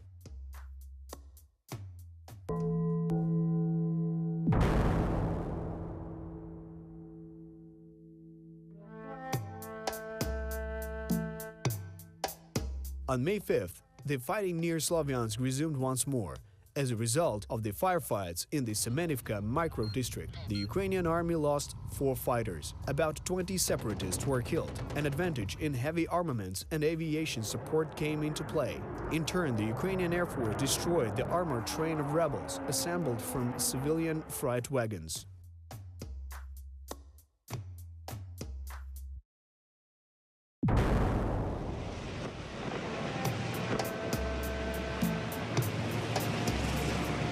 Unlike the Slavyansk-Kramatorsk agglomeration, Mariupol lived relatively peacefully. The militants clearly had insufficient numbers to fully control the city. On May 6th, there was a shootout in the area of the local airport. Unknown people fired at several vehicles. At the same time, separatists set up a checkpoint on the Mariupol-Yalta highway and set up tires at barricades near the city council. In the evening, near the checkpoint in the area of Manhush village, a clash took place as a result of the battle. The so-called defense minister of the DPR, Ihor Harkimzianov, was captured. Overnight into May 7th, separatists voluntarily left the building of the City Council of Mariupol, and in the morning, Interior Minister Arsen Avakov said that the city was freed from separatists. The barricades near the City Council were disassembled with the help of pro-Ukrainian activists.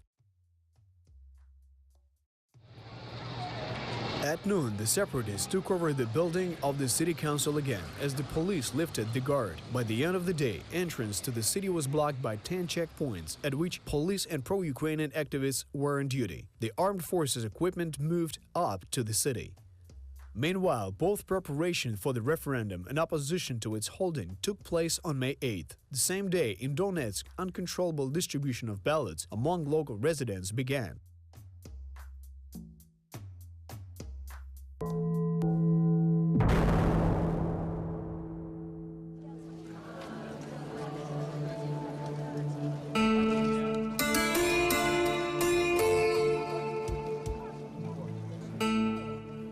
On May 9, unprecedented security measures were taken in Kyiv. Residents were advised to avoid crowded places and to be vigilant. After the events in Odessa, all the available forces, including a large number of freelancers and volunteers, were engaged in order to protect the rule of law. The situation was exacerbated by the fact that the deputies of the Party of Regions, the Communist Party, and other pro-Russian politicians organized the laying of flowers in the Park of Glory. They demonstratively decorated themselves with Georgian ribbons. It was an outright provocation. Journalists of the pro-Russian media waited for mass riots, nationalists beating veterans of the Second World War, but apart from the fact of apprehension of 2 vehicles with weapons, the day passed without incidents. That same day, at around 10 a.m., a few vehicles appeared near the Mariupol Internal Affairs Directorate. People in civilian clothing, wearing masks and carrying weapons, came out of the vehicles. Under the cover of snipers, they launched an attack on the Directorate building. The situation was aggravated by the fact that at the same time there was a May 9th rally and there were a lot of civilians in the streets. Some of the policemen resisted and a shootout began. In order to support the police blocked in the building, military of the 72nd Brigade and units of the National Guard of Ukraine entered the city. However, security officials faced a problem. Disoriented civilians were blocking the movement of military vehicles. Some of them went towards the soldiers with raised hands, and then the terrorists opened fire directly from behind the unarmed people. After removing the militants from the Internal Affairs Directorate building, the military vehicles left the city. They were ordered to leave the city to avoid significant casualties among the civilian population, which was literally falling under the vehicles, and some people ended up in the lines of fire. Public mind control, intentional misinformation, and an astute manipulation of facts had their effect.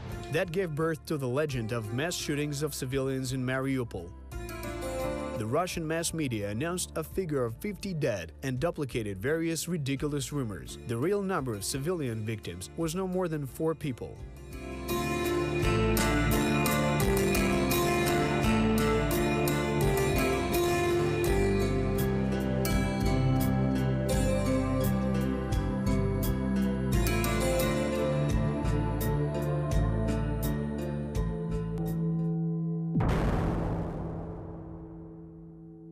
Донбасс, Россия, мать с тобой, вставай, Донбасс, ты станешь новым Брестом.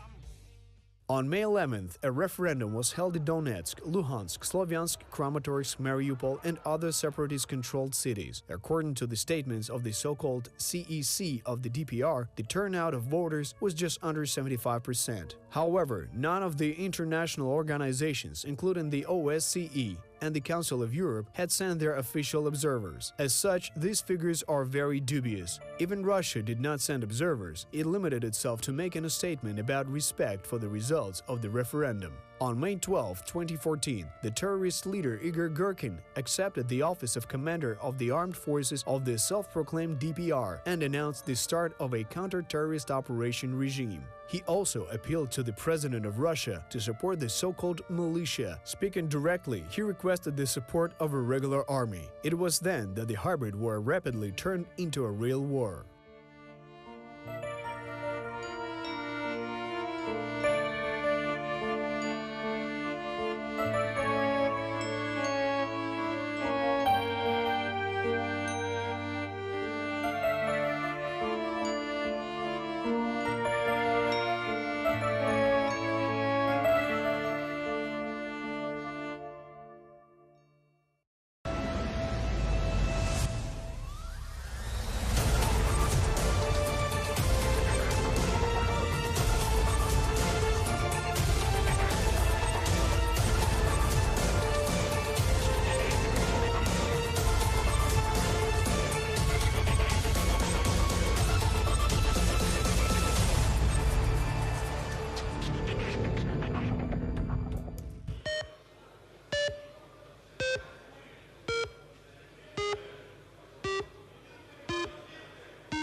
За 262 рішення прийнято. Я вітаю народ України з створенням Національної гвардії України. Будь ласка, по фракціям.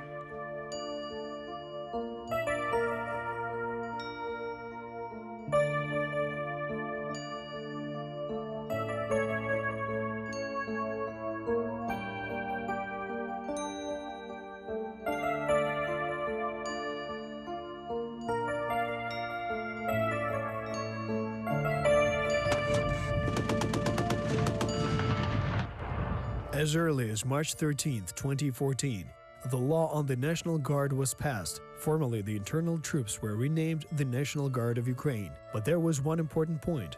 The formation of volunteer battalions began under the aegis of the National Guard of Ukraine. On March 14th, the first volunteers went straight from the Maidan to the training base in Novi Petrivtsi on the outskirts of Kiev. These people, although not always experienced fighters, were highly motivated. Their contribution to the defense capability of the country was enormous. Now, March 14th is celebrated as the Day of Ukrainian Volunteers.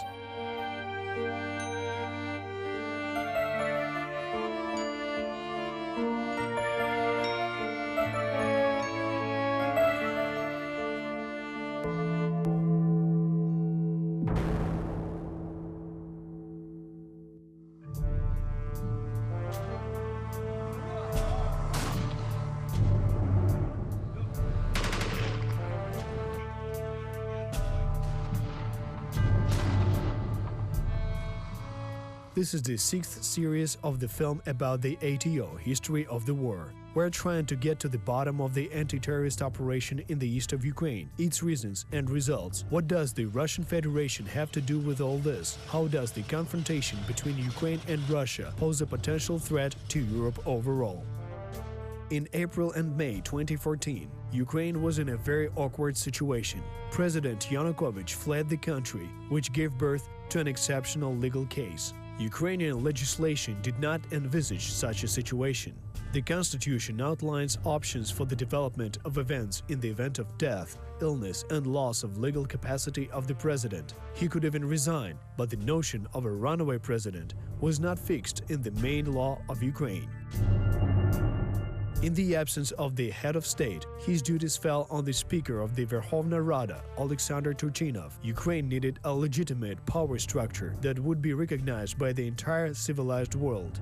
That is why early presidential elections were scheduled to be held on May 25th. That is also why the anti-terrorist operation regime was introduced.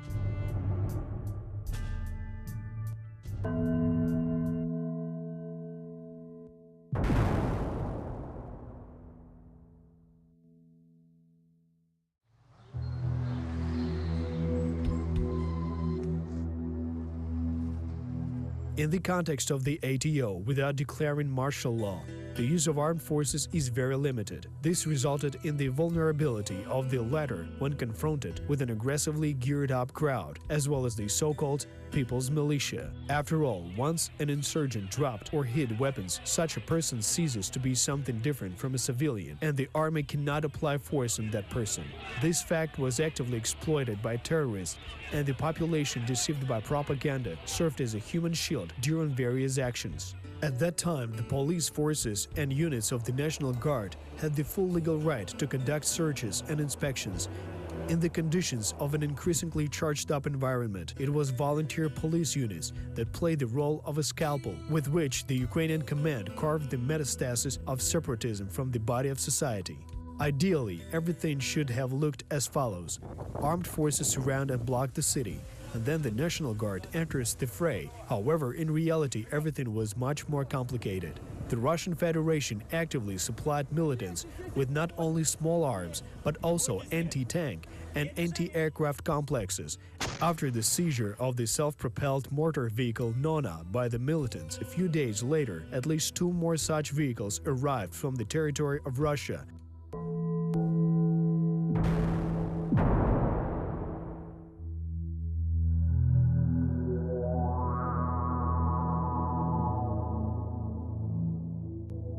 Receiving supplies from the Russian Federation, the terrorists became highly active. Thus, on May 13th, 20 kilometers from Kramatorsk, a group of militants ambushed the convoy of the 95th Brigade, and as a result of the shooting, 5 Ukrainian paratroopers were killed. An armored personnel carrier and a truck were also lost. The losses of militants are estimated at 2 to 10 individuals. The unofficial status of the so-called militiamen does not allow us to accurately track their losses. After all, it's enough to just take the weapons from the body of a killed militant and the armed insurgent turns into a civilian. This nuance was successfully exploited in Russian propaganda, which was passing off combat losses of terrorists as the extermination of civilians.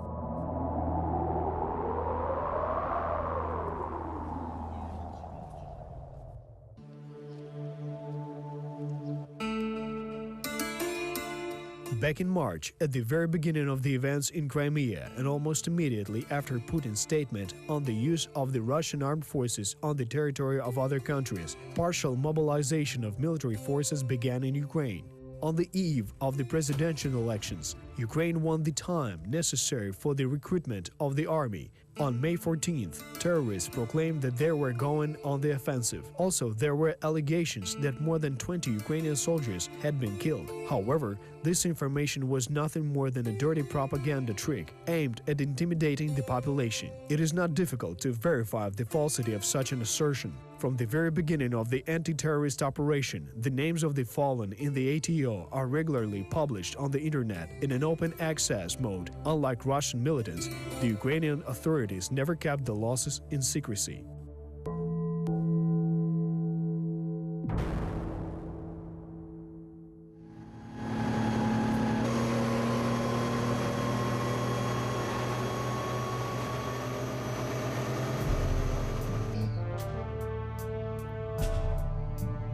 Overnight into March 15th, Ukrainian security forces cleared a 5-kilometer zone around the TV tower on Mount Karachun. At the same time, the militants' base near Kramatorsk was destroyed. The soldiers of the 1st Reserve Battalion of the National Guard of Ukraine played an active role in this operation.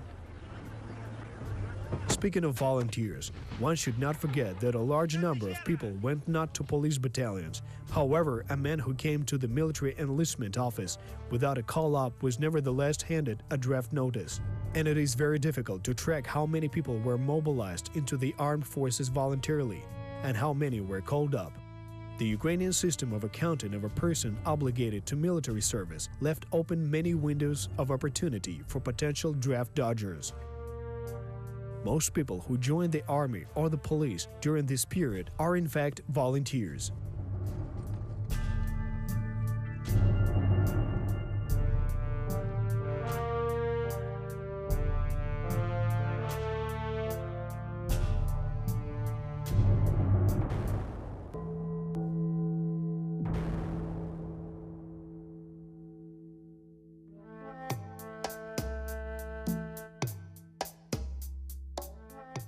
On May 16th, the General Prosecutor's Office of Ukraine recognized the Donetsk and Luhansk People's Republics as terrorist organizations. On the same day, the militants attacked a base of Ukrainian security forces near the city of Izum in the Kharkiv Oblast. Not far from the village of Uspenka in the Luhansk Oblast, unknown people fired at the separatist checkpoint. Subsequently, the pro-Ukrainian guerrillas will draw a lot of blood of both separatists and the rank-and-file soldiers of the Russian military forces. May 17, 2014, when trying to travel from Russia to Ukraine, the head of the Luhansk People's Republic, Valery Bolotov, was detained at the border. However, about 80 militants attacked the frontier post and liberated their leader. Appeal of the commander of the militia of the Donetsk People's Republic, dated May 17, 2014. The appeal was written by me personally. On the same day, the leader of the separatists, Igor Girkin, made a television address in which he complained about the insufficient activity of the population of Donbass. Girkin complained that the locals do not want to fight, referring to the shortage of men ready to fight for the so-called Novorossiya. Girkin announced the start of recruiting women into his army. If men are not capable of this, I will have to call up women. I officially gave the order to accept them in the militia. The turnout for a referendum on the independence of Donbass was not high. There were no throngs of people ready to fight against Ukraine. Even back then, at the end of May 2014, a simple fact became obvious. An attempt to launch a civil war in the east of Ukraine failed, and without the support of the Russian Federation, everything will end very quickly.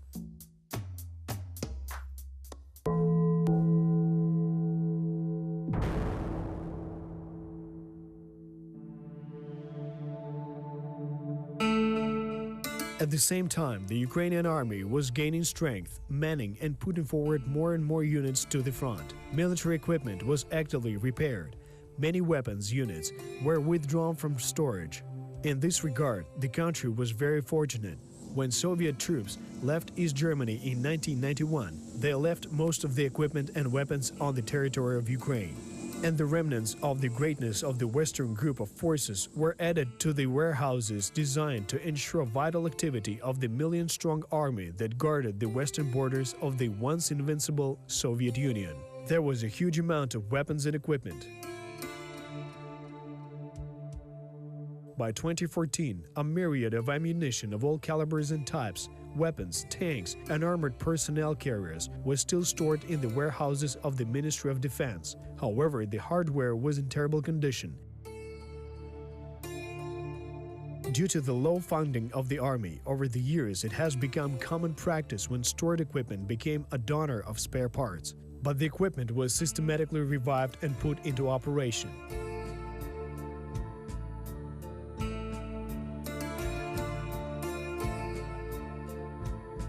Often thanks to the efforts of volunteers or relatives of soldiers, or the financing of commercial structures and private philanthropists. The spring-summer of 2014 showed the world a new Ukrainian army. The army really became a well-armed people's militia.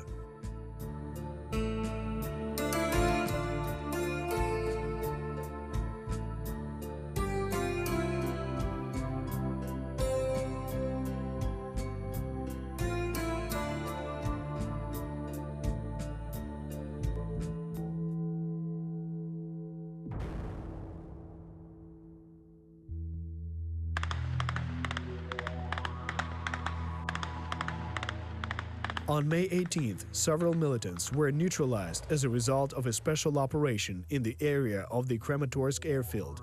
They were preparing to attack the airfield and helicopters. It is interesting that together with a group of terrorists, Ukrainian special forces seized two journalists of the live news television channel Oleg Sidyakin and Marat Saichenko.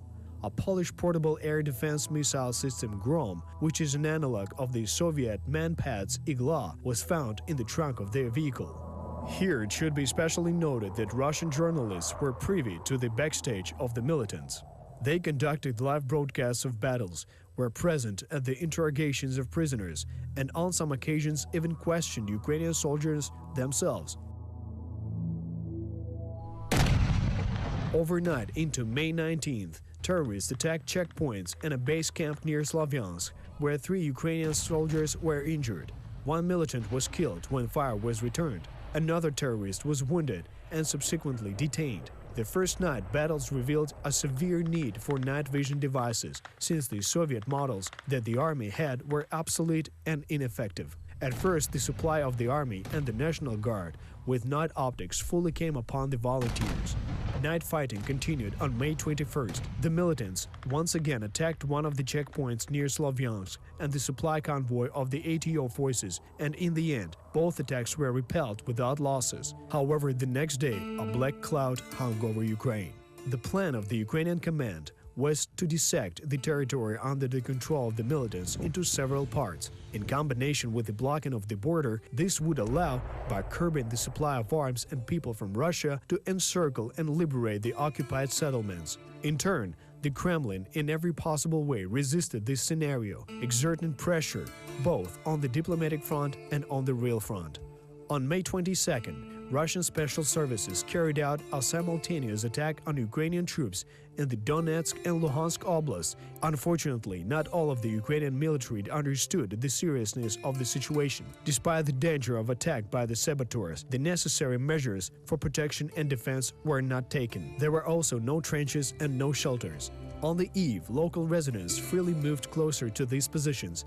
At about 4:30 a.m. on May 22, 2014, militants under the command of Lieutenant Colonel of the Main Intelligence Directorate of the Russian Federation, Igor Bezler, attacked a detachment of the 51st Brigade.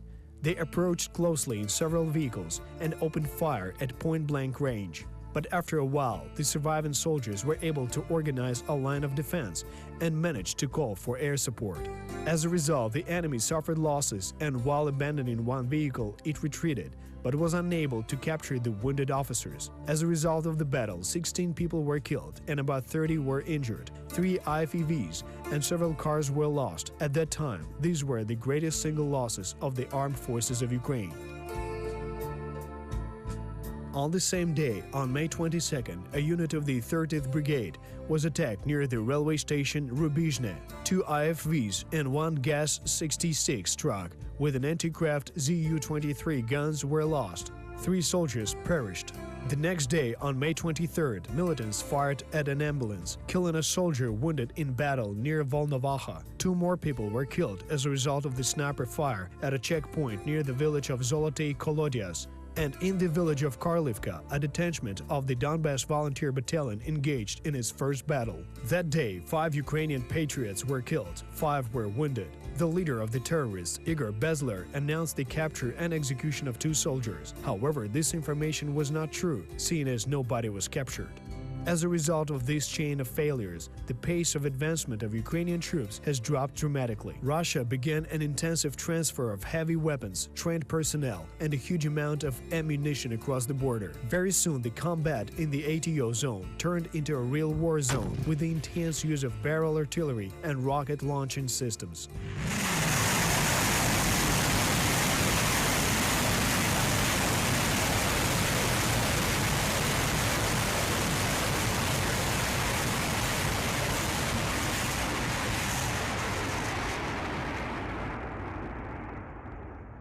But time was bought, and the elections were held on May 25th. Ukraine received a legitimate president and the army, namely its commander-in-chief.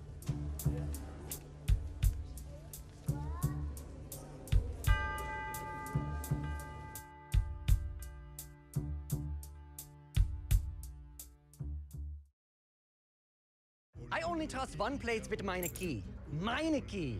They do the engines, the brakes, the tires, the oil, and I do the uncomfortable looming. Hallo? I only trust meine key with meine key.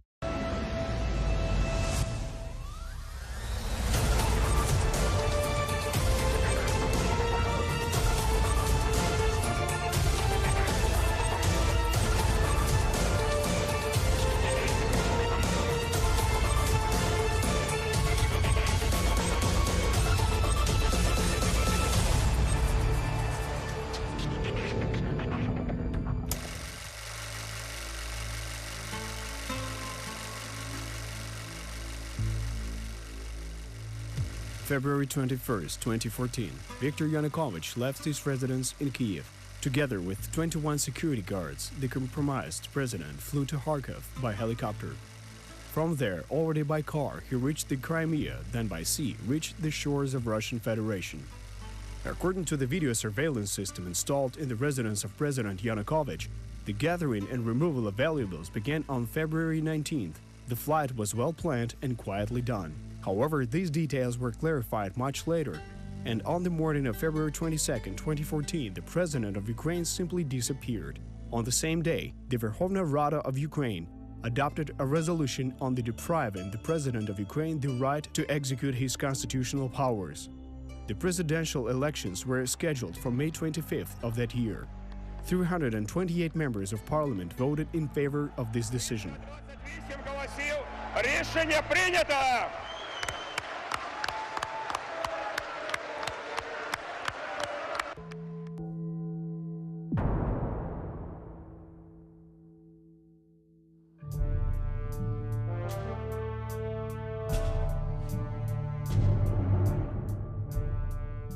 This is the 7th series of the film about the ATO, History of the War. We're trying to understand the course of the anti-terrorist operation in the east of Ukraine, its causes and effects. What does the Russian Federation have to do with all this? And why does the conflict between Ukraine and Russia pose a threat to Europe? On May 25th, Ukraine held snap presidential elections. Approximately 35 million people have the right to vote in Ukraine. More than 5 million people were unable to show up to vote due to the annexation of Crimea and the seizure of cities by separatists in the eastern regions of the country. But even under these circumstances, voter turnout was very high. Approximately 18 million people visited polling stations, which is about 60% of the total, including voters in Crimea and the Donbass. The final vote count lasted for several days. However, the next day it became clear that the second round of elections would not be necessary. Over 54% of voters supported the candidacy of Petro Poroshenko. According to Ukrainian legislation, If one of the candidates receives more than 50% of the vote, his victory is announced after the first round. A few days later, Ukraine had a new president and commander-in-chief, and the very next day after the elections, the battle for control of the Donetsk airport began.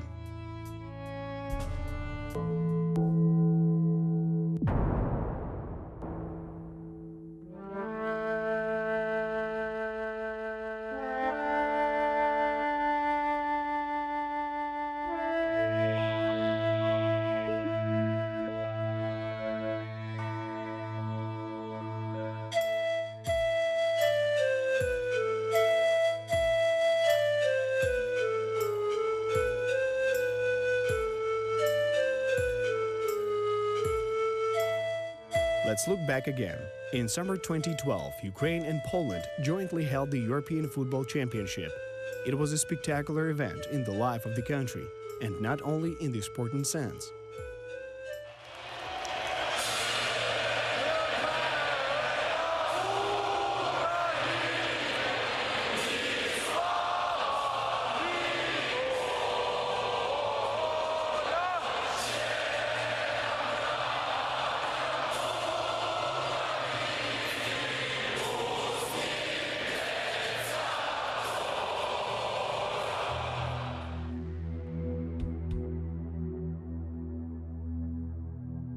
This was another, small but difficult for Ukraine step toward Europe, an attempt to get closer to Western civilization. In the process of preparing for the championship, the country had changed. The main roads were repaired and the infrastructure was prepared. The sport competition gave an impetus to the development of the transport network and destroying established stereotypes and presented Ukraine to tourists from abroad in a completely different light. It was not a fragment of the USSR with the dark stain of Chernobyl, but a beautiful, modern and interesting country for the average traveler. Not only were stadiums built or renovated for Euro 2012, high-speed trains were launched.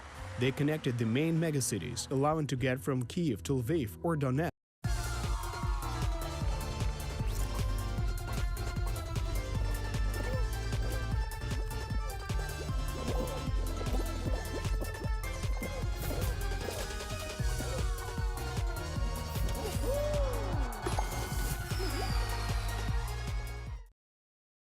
In 5 hours instead of 12. Airports and hotels were reconstructed, and public transport was upgraded. The tournament went down in history as the first championship of the old world that was held on the territory of Central and Eastern Europe. The slogan Euro 2012, "We're creating history together," became quite prophetic. Then, in the midst of the championship at the Donetsk airport, European football fans rushed to get on a plane. They had fun and waved flags of their favorite teams. But on the night of May 26, 2014, several trucks with armed terrorists came in to seize control of the Donetsk airport.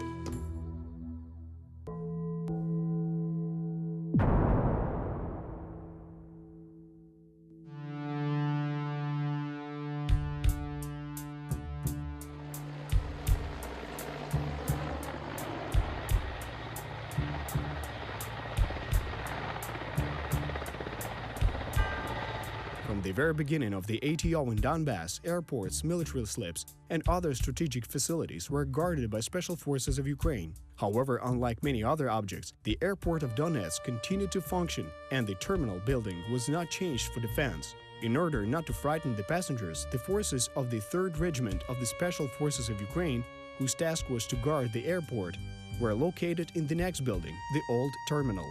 On May 26th at 7:10 a.m., the last civilian flight departed from the Donetsk airport. And on the eve, about 3 o'clock in the morning, militants on several trucks drove up to the new terminal of the airport.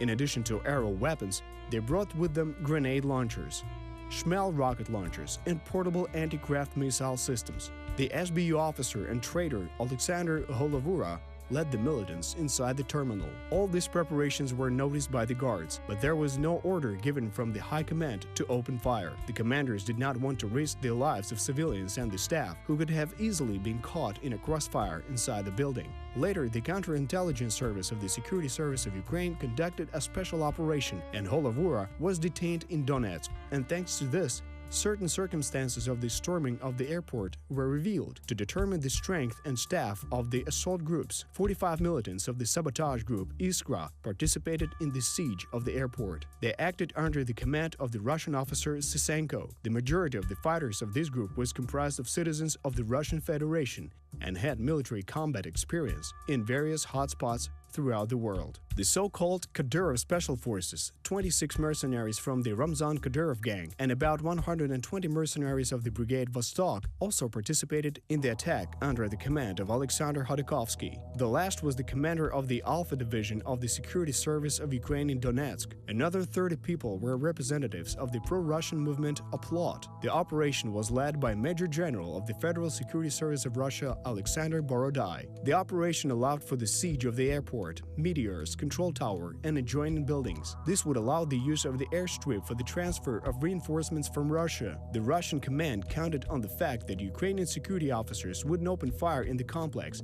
The aim of the operation was to demonstrate the strength, seizure, and disarmament of the Ukrainian military. For the purpose of propaganda, journalists of the Russian mass media were sent into the airfield area. Having provided a threefold numerical superiority over the defenders of the object, the Russians hoped for an overwhelming victory. However, the Ukrainians put up a fight to the point that May 26th became one of the turning points of the war. In the morning, then acting President Alexander Turchinov put an ultimatum to the terrorists to release the airport, and for the transfer to this area, special forces and paratroopers reserves were prepared. Air support was also provided in the structure of several Mi-24 combat helicopters and Su-25 fighter jets. A group of special forces at the airport received a combat mission to ensure the safe landing of reinforcements.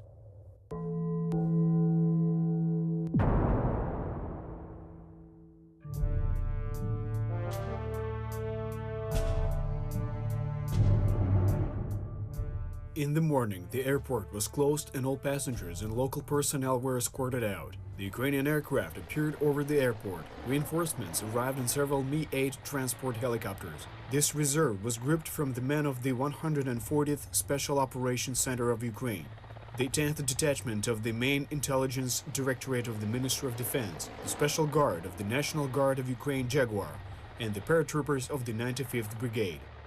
When the helicopters came in for landing, militants on the roof of the terminal deployed portable anti-aircraft missile systems. However, the specificity of shooting was such that the shooter had to accompany the target for a few seconds, waiting for it to be captured by the gun's homing head. These seconds became decisive because, having the order to ensure the landing of reinforcements, the snipers of the 3rd Regiment of the Ukrainian Special Forces opened the fire. So that was when the first shot sounded on the territory of the Donetsk airport. The saboteur operator was killed. A fierce battle at short distances started. Contrary to all that went down, the reinforced helicopters successfully landed, and the reserve forces reached the old airport terminal building without any losses of life. Then the stormtroopers made the next offensive on the roof of the new airport terminal. Here there was a very characteristic episode for this hybrid war. After several hours of fighting, a member of parliament representing the militants arrived. He asked permission to evacuate the wounded from the new terminal of the airport. Soon an ambulance arrived. Nevertheless, instead of doctors, militants dressed in camouflage jumped out of the ambulance and began unloading cases of ammunition.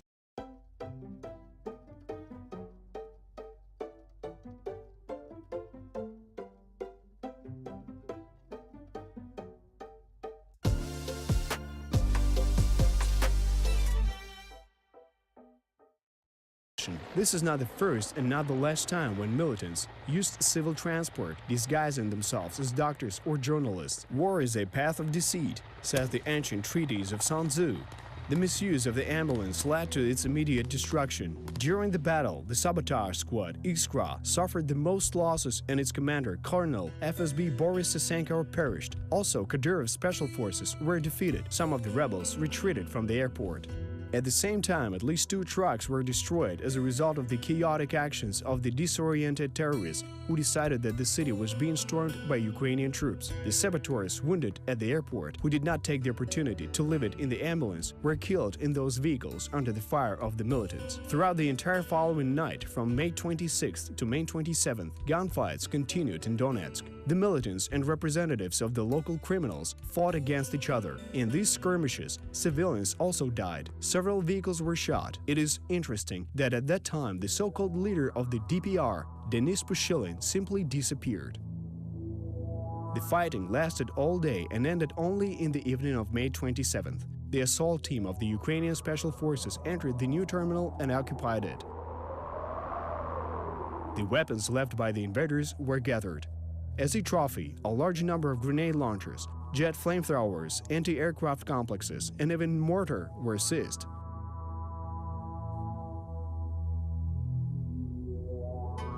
On May 28th, Ukrainian Special Forces received an assignment to mop up the airport's territory and to look for direct evidence of Russia's attack.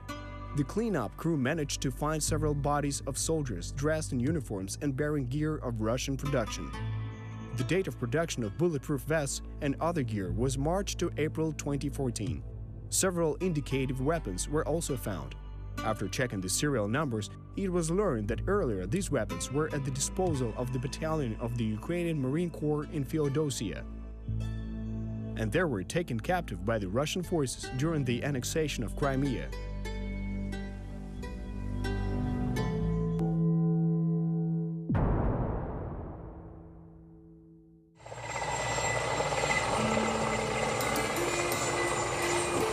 On May 29th, a Ukrainian transport helicopter Mi-8 with 12 officers led by General of the National Guard Serhiy Kulchitsky was shot down near Slavyansk. Everyone on board the helicopter perished. As it turned out later, for the liquidation of the Major General, the terrorists announced an award of $4 million, but the militants did not receive the promised money, and after some time they were eliminated. After the defeat at the airport, a disagreement arose among the separatist leaders in Donetsk. On May 29th, probably waiting for the entry of Ukrainian troops into the city, the DPR fighters plundered a huge hypermarket that was located not far from the airport. All goods, including large household appliances, were stolen. The looting lasted for several days, and as a result, all the products were taken out of largest supermarket in the city. However, Ukrainian troops did not enter Donetsk, as the army did not actually have forces to support such an assault operation. That same reserve of special forces, which landed to help the defenders of the airport, was practically all that the Ukrainian military command actually had at its disposal at that time. As a result of the successful actions of the Ukrainian special forces, more than 50 Russian saboteurs were killed at the Donetsk airport. The price of victory for the Ukrainian side was 1 wounded soldier. Russian and foreign journalists, specially called to Donetsk instead of reporting on the siege of the airport, received hot shots. Photos and videos of the dead bodies of militant separatists in the morgues of Donetsk were demonstrated all over the world. The leaders of the so-called DPR didn't find a way to conceal the huge losses of lives of Russian citizens in this battle. The Prime Minister of the DPR and Major General of the Russian Federal Security Service Alexander Borodai officially recognized the death of 34 Russians. As such, the myth about the invincibility of Russian special forces and the lack of professionals in the Ukrainian army was dispelled. The masks were unveiled.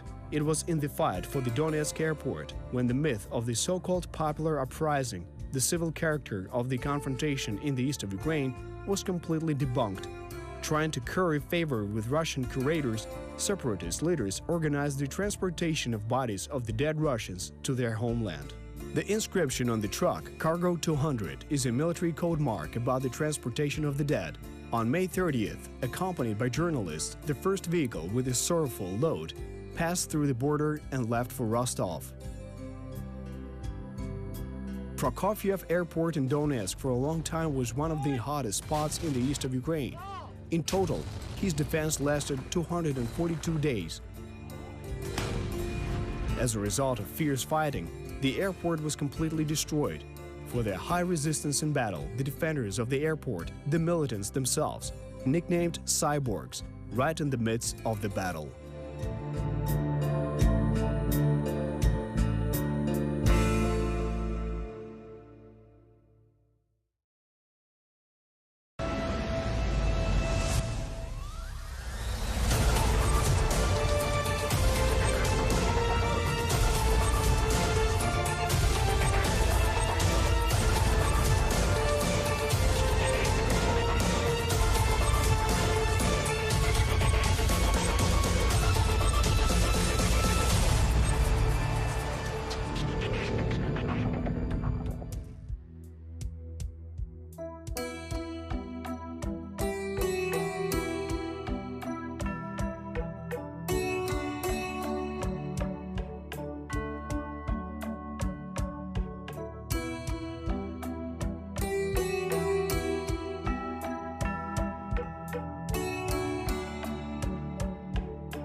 At about 1 a.m. on June 14, 2014, residents of Luhansk heard an explosion of great strength and a flash lit up half the sky.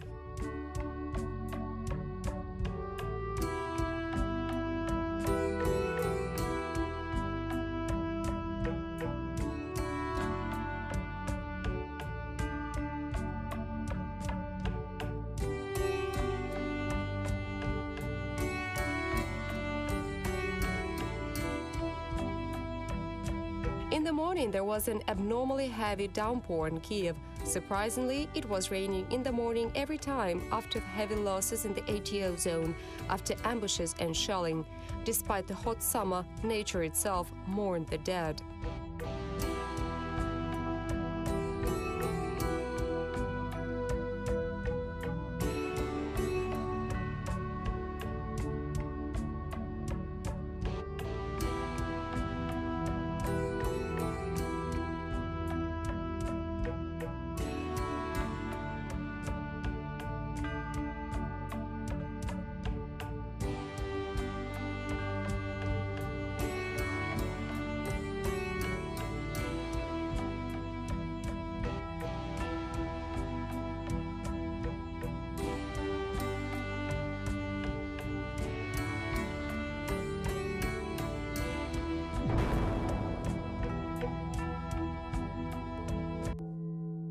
This is the 9th series of the film about the ATO history of the war. We are trying to get to the bottom of the anti-terrorist operation in the east of Ukraine, the reasons for it and its results. What does the Russian Federation have to do with all this? How does the conflict between Ukraine and Russia pose a potential threat to Europe in general?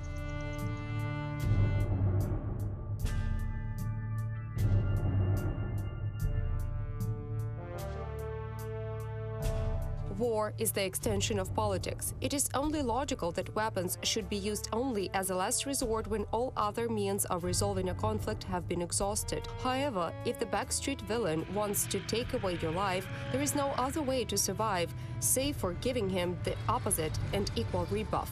As the saying goes, guns don't kill, people do.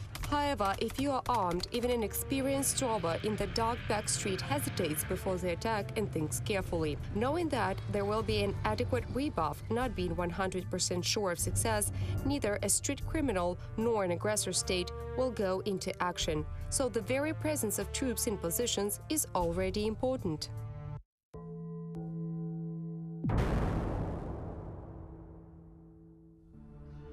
Throughout the spring of 2014, Russian regular troops ready to strike maneuvered in dangerous proximity to the state border of Ukraine. This fact forced the Ukrainian command to split up forces in several directions. In addition to missions in the ATO zone itself, the army hostilely reinforced the entire border with the Russian Federation and Transnistria. It should be remembered that the Russian military forces, formerly called the 14th Army, is still deployed in this unrecognized republic.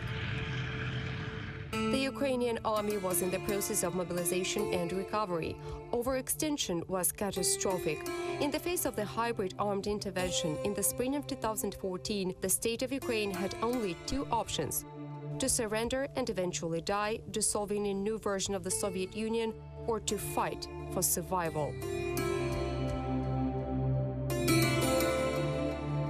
As it was mentioned earlier, without border control, any fight against pro-Russian terrorists in the east of Ukraine is a waste of human lives and resources. Processing much greater stockpiles of armaments, Russia made up for the casualties and operational losses of militants without problems.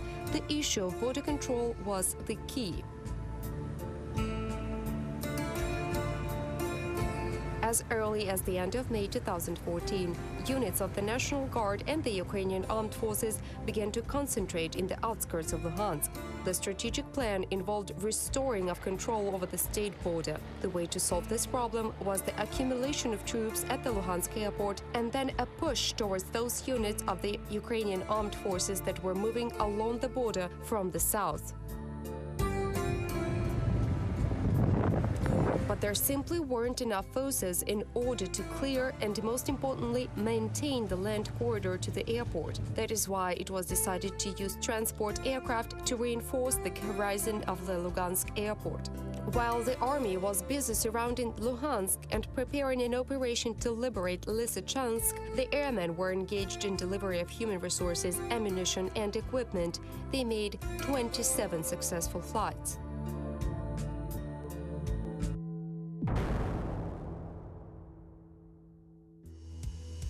In the early hours of June 14th, the Il-76 aircraft carried 3 landing vehicles, ammunition, food, and 40 soldiers on board, headed for the next flight.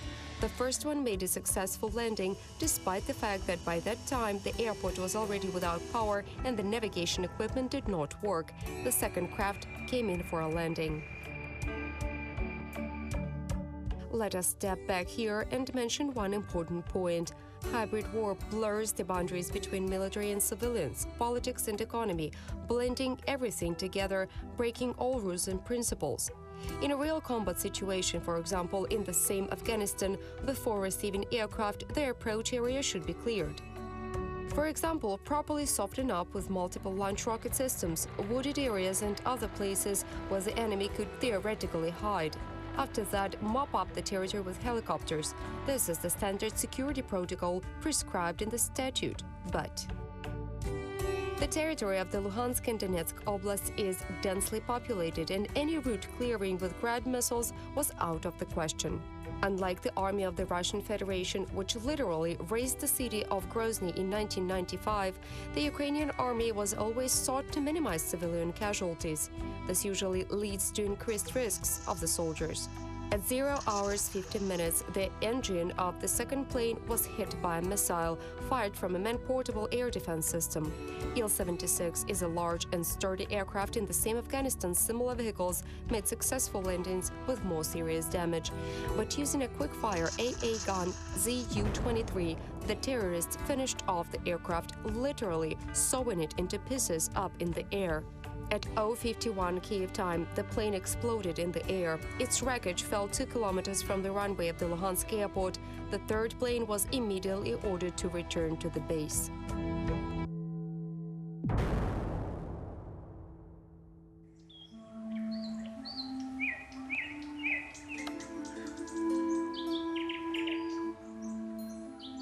In the morning, a group of paratroopers from among the defenders of the airport advanced to the crash site.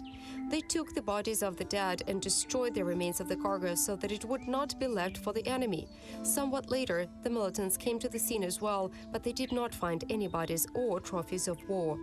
Subsequently, commenting on what is happening, the leader of the terrorists, Bolotov, announced a shootout between the paratroopers, during which soldiers who wanted to side with the militants were allegedly killed. It was made to look as if the plane was heading to the airport to evacuate the bodies of the paratroopers who died in the shootout. However, even the Russian media was unwilling to unfold it.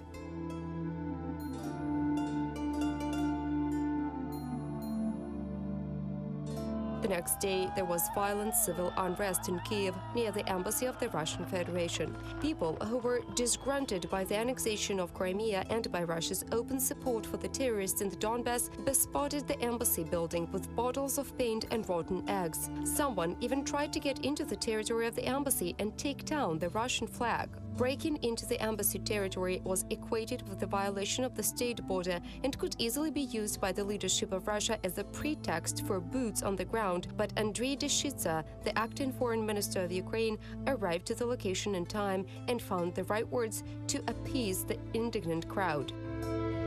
In the meantime, fighting continued in the ATO zone.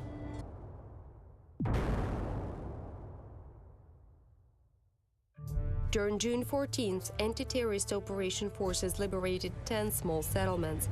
They managed to take control of 248 kilometers of the state border. On the same day, in Mariupol, militants fired at the convoy of the State Border Guard Service of Ukraine. 5 Ukrainian border guards were killed, and 7 more military servicemen were injured.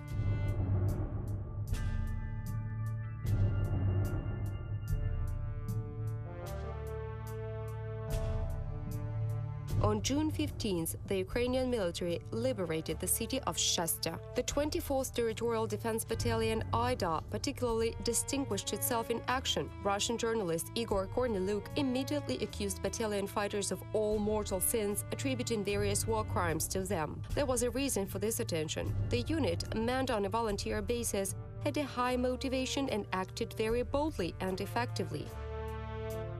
Russian propagandists worked directly from the combat formations of the militants, staying in the country often illegally. Unlike their Ukrainian counterparts, they produced reports directly from the thick of events, real explosions, real blood, and live commentary of the combatants. All this allows you to create an effect of presence and attract viewers, giving them a revised false version of the events. However, the proximity to the front line also has certain drawbacks. On June 17th, serious fighting broke out over the village of Metallist in the suburbs of Luhansk. The Ukrainian army began a planned encirclement of the city with the aim of forcing the militants to abandon it. During the shooting of the next report at the checkpoint of the terrorists, the journalist of the Russian Vesti News, Korneluk, came under mortar fire and later died in the hospital. It is noteworthy that in the last report of the Russian propagandist, the video clearly shows the equipment without Ukrainian identification marks in the form of white band. Those were not trophies, those were gifts from Russia. Regarding equipment, one important fact should be noted. The militants claimed that they allegedly just found these vehicles in one of the hangars of Luhansk, namely the PTS-2 tracked amphibious transporter, 34 units in working order. It doesn't work that way. The most likely version was this amphibious equipment was brought from Crimea.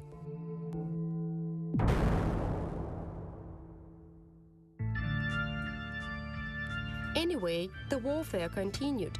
Trench 1 in the areas of Slavyansk and Kramatorsk, Mobile 1 in the Luhansk Oblast, and cyber warfare in the sphere of information and propaganda. Taking losses from the accounts of Ukrainian aviation, the terrorists requested assistance in terms of air defense from Russia. The air defense units of Ukraine, located near the Donetsk airport, later known as the Zenith position, was in hot water.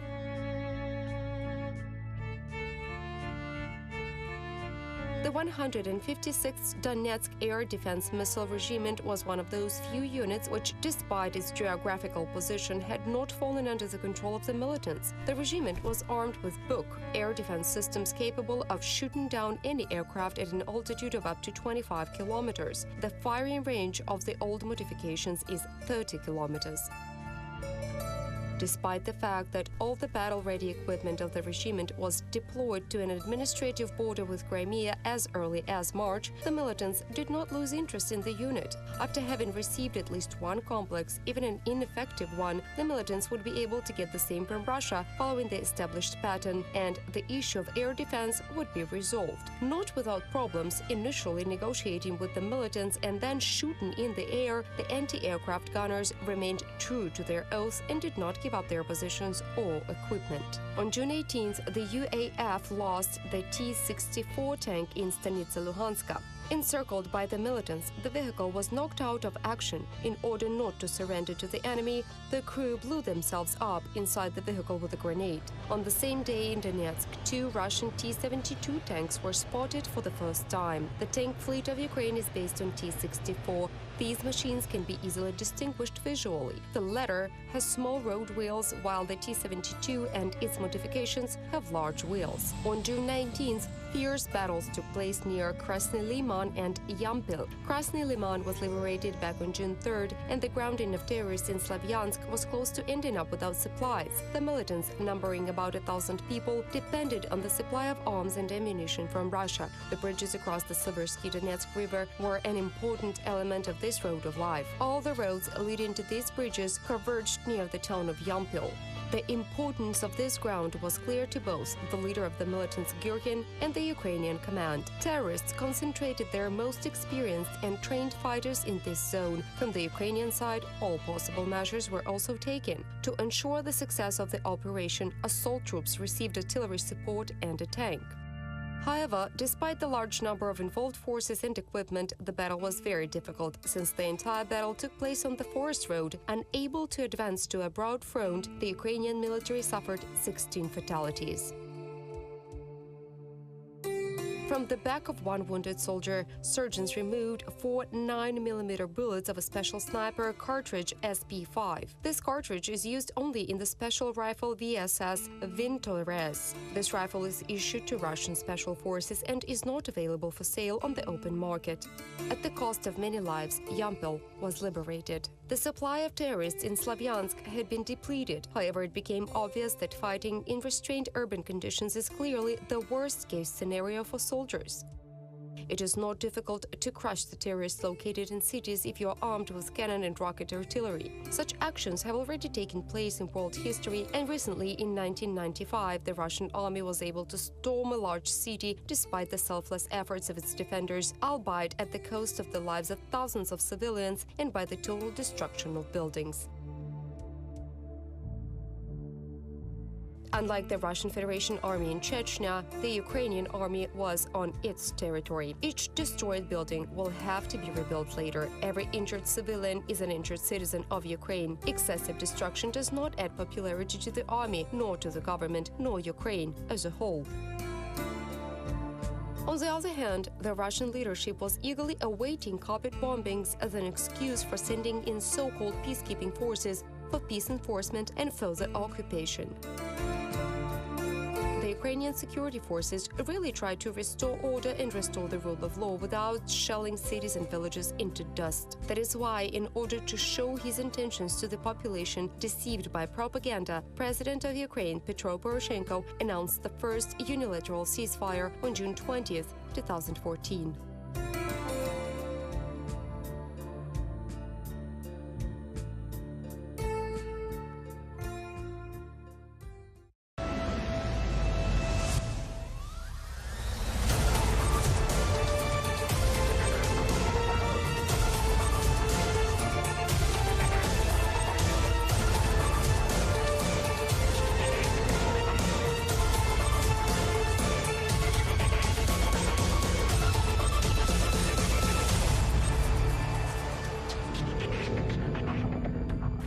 Одна бабушка, 77 лет, где-то в пакете написала письмо. У меня жена читала, плакала. Она много грузов передала. Тут баба Оля есть. Я вам говорю, вообще, она и душу сюда бы свою отдала, если бы помогла. There was not yet a single war in which the average civilian could influence the outcome of a conflict. In the spring and summer of 2014, the Ukrainian volunteer movement dressed most of the military units. When it was necessary, these volunteers sent care packages to the soldiers defending Ukraine in the east containing food, water, warm clothing, building materials, and other bare necessities. It was the period when volunteer groups and charitable foundations were formed, and their main objective was to raise donations to support our brave soldiers. Contacts were established with powerful businessmen and politicians. It became trendy to help the soldiers of the Ukrainian army. A strategic approach allowed the army to supply transport vehicles, unmanned aerial vehicles, and even modern weaponry.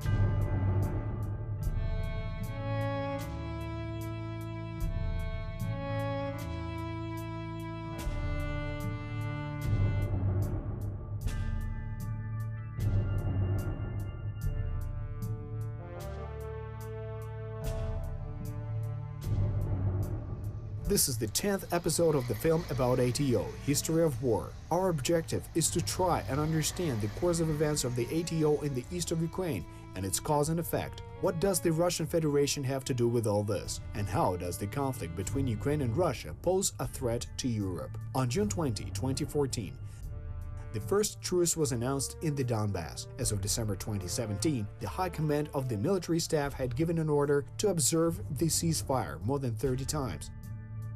However, a genuine truce lasted no longer than one day. The lack of unity of the command staff by the militants produced the same result. Despite the agreements, there was always one middle-rank commander who was trigger-happy and was always willing to open fire. In response, Ukrainian soldiers were given the command and the right to return fire. And very often, the so-called regime of silence or ceasefire remained a dead letter.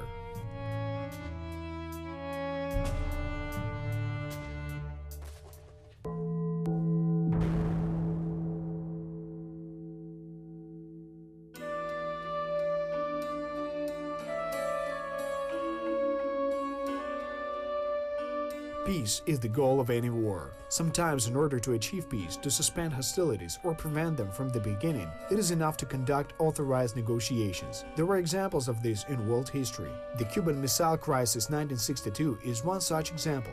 The lack of normal communication between US President John F. Kennedy and the head of the Soviet Union, Nikita Khrushchev, mostly led the world to a potential nuclear war. To avoid such a situation, the leaders of the two superpowers were put into contact with each other through a special line of communication, the so-called red phone. Military operations and destruction in the Donbass are not profitable mainly for Ukraine. On June 23rd, the first meeting of the contact group on issues of peaceful settlement of the conflict was held in Donetsk. The negotiations took place under the supervision of the Organization for Cooperation and Security in Europe, OSCE. Leonid Kuchma, president of Ukraine from 1994 to 2005, represented Ukraine at these negotiations. According to the OSCE protocol, Viktor Medvedchuk, former first vice speaker of the Verkhovna Rada of Ukraine, represented the interests of the DPR and the LPR. At the meeting, there were former VR People's Deputy Oleg Tsarov and the so-called Prime Minister of the DPR, Major General of the Russian Federation, Alexander Borodai. Despite Putin's statements about non-participation of Russian soldiers in the conflict, the Russian ambassador to Ukraine, Mikhail Zurabov, also participated in the talks. The president of Ukraine proposed a plan for a peaceful resolution. The rebels were asked to lay down their arms. For those Ukrainian citizens who didn't commit any serious crimes, amnesty was guaranteed, and for citizens of the Russian Federation, a safe corridor for returning home. Protection of the Russian language and elections to local authorities were declared. Changes to the Constitution of Ukraine were also proposed. But the Ministry of Foreign Affairs of the Russian Federation called this plan an ultimatum. The pro-Russian puppet government of the east of Ukraine announced that they did not consider the president of Ukraine legitimate and refused to cooperate. Although during negotiations in Donetsk, they managed to agree on a ceasefire until June 27th, which de facto did not happen.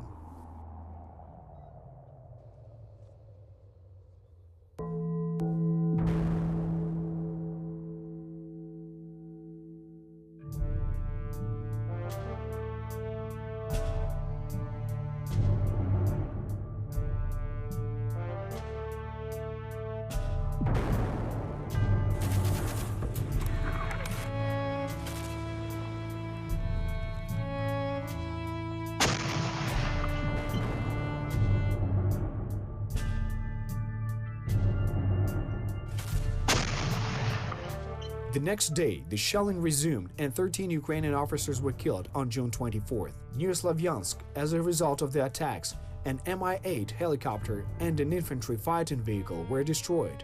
In the latter case, the IFV with its crew was destroyed by an anti-tank missile that was directed from Russian territory. The shelling of Ukrainian troops from the territory of the Russian Federation would soon become massive and methodical.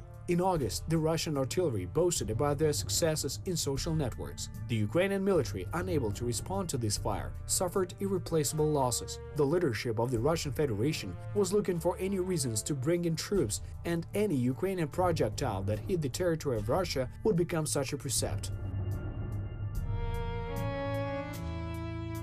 Russian propaganda attempted to blame the Ukrainian army for shelling the territory of the Russian Federation. But in the internet, there was video information about the work of artillery from the bordering Russian city of Gukovo.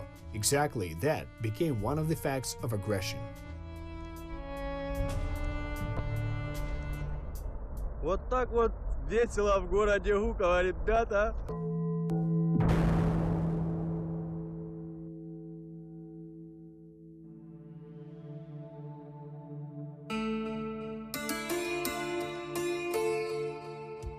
In the meantime, it turned out that there were much more soldiers in the Ukrainian army than those registered on the draft list. There were significantly more than Russian intelligence could have imagined. A kind of phenomenon appeared, which the Russian Federation did not encounter, either during the Chechen wars or in Georgia. Volunteers, ordinary civilians, and far from law enforcement agencies came together to help the Ukrainian army. Let's start with the terminology. A volunteer is a person who voluntarily, at his or her own expense, is engaged in gratuitous, socially beneficial activities. But a person who comes to the military enlistment office voluntarily without a call to duty is also considered a volunteer. But applying this term to the Russian-Ukrainian war, it has assumed a different meaning. A volunteer is a person who helps the army. Here and further on, this term will be used only in this interpretation and context. Raise money and purchase a uniform? Transfer it to the unit where the neighbor serves. No problem. Buy and send to the front a night vision device? Here you are. Give your automobile to the troops? It may be a sacrifice, but what other way is there? After all, citizens who don't help their armed forces defending the country will then be forced to feed foreigners.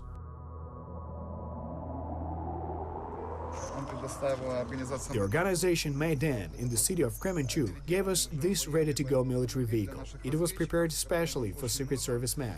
Now we're going to the city of Slavyansk. We'll leave at night and we'll arrive there in the morning. Then we'll be able to give humanitarian aid supplies to our troops.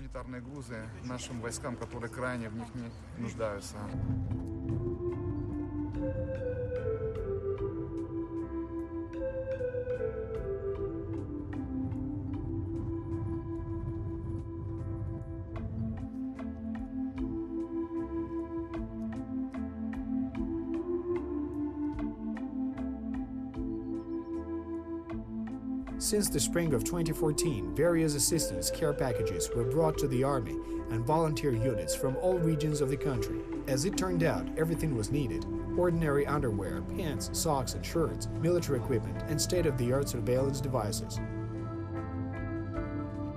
Due to the previous leadership of the country, the army at the beginning of the war was very poorly supplied. Later, the problem of properly supplying and financing the armed forces was finally resolved at the legislative level.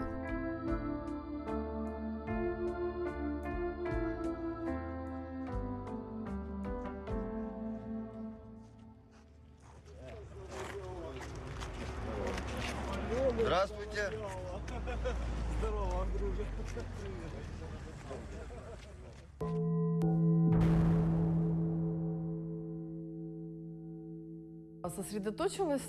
We focused on the garment industry. It was necessary to start the work quickly. I had experience. For the best logistics, we chose the company that was the nearest. We managed in about a half a year to transform completely into a so-called military footing. The leadership helped as they had to stay alert during the crisis, and we needed to sew as many uniforms as possible. We sewed pouches for ammunition and other military accessories.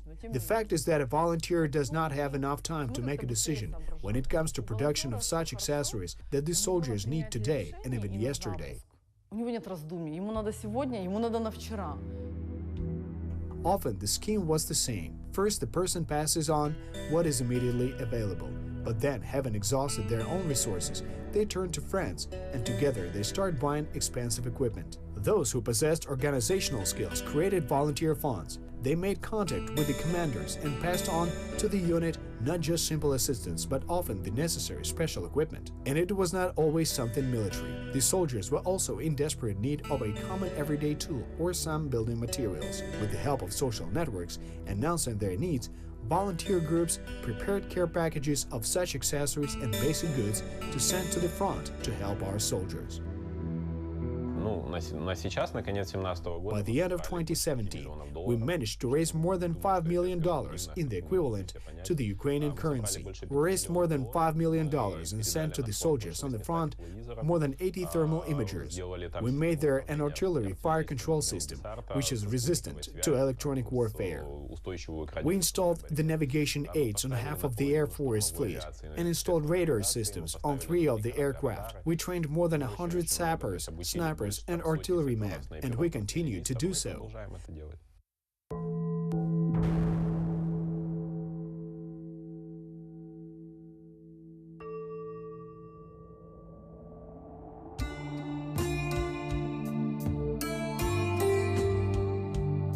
The fact of transferring assistance was preserved in photos shot on a standard camera. Demonstrating these photos in social networks, volunteers could publicly report to sponsors. All the money contributed was spent on the needs of the Ukrainian army, not to line somebody's pockets. This initiative of humanitarian aid greatly increased people's trust in volunteers. Afterwards, these people also became the alternative source of news from the battlefields. As for the battles, at the beginning of the Russian-Ukrainian war, up to 30% of the wounded soldiers died, as they could not hold on until medical aid units reached them, though they could have been saved. At the same time, in the armies of NATO countries, the number of such cases is considerably lower. Tactical medicine is a set of knowledge and skills that can save lives on the battlefield, waiting time enough to transport the wounded soldiers to the nearest hospital. As it turned out, at the very beginning of the ATO, the notion of modern tactical medicine was unknown to the army. There was a request for various items and drugs that could save the life of a soldier wounded in battle. Emergency military tourniquets, bandages, and other means were delivered to the army only with the help of volunteers. Moreover, special instructors traveled to the units, teaching soldiers the basics of medicine. This work saved many soldiers' lives, in the truest sense.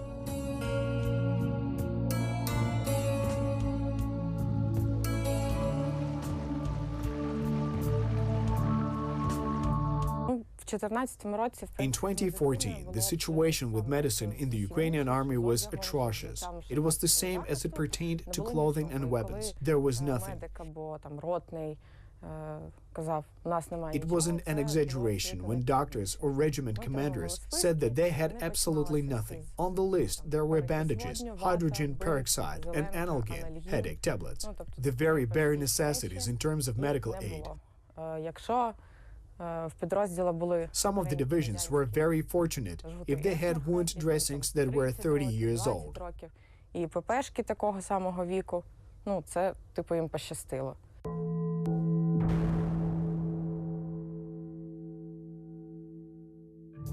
At that time, there was no front line, and the zone controlled by the government troops was not always safe. The usual supply of food and water for the fighting units led to a problem caused by ambushes on the roads. Unlike military trucks, the usual vehicles used by volunteers were less noticeable on the roads of the Donbass region. Sometimes desperate civilians, risking their lives, toured the roadblocks of the separatist checkpoints and supplied troops with everything that they could possibly need to keep on going. By the end of June, being a volunteer and helping the Ukrainian army became a very dangerous mission that in some cases was even fatal.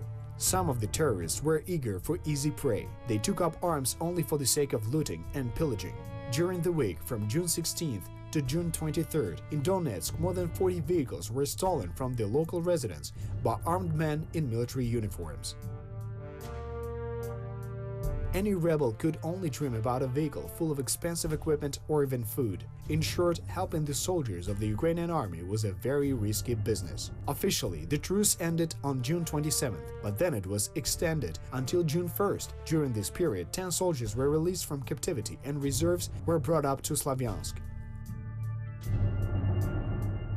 Over these days, Ukraine lost 8 soldiers. Night battles became more frequent.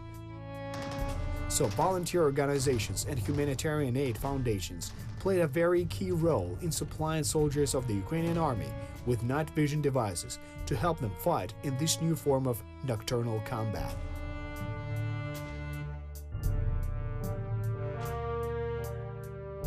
In early July 2014, the operation to surround the Slavyansk-Kramatorsk agglomeration was nearing its end. As a result of the liberation of the cities of Chervony Liman and Yampil, the supply routes for militants were blocked, and the culmination was near. The days for the liberation of the cities were numbered.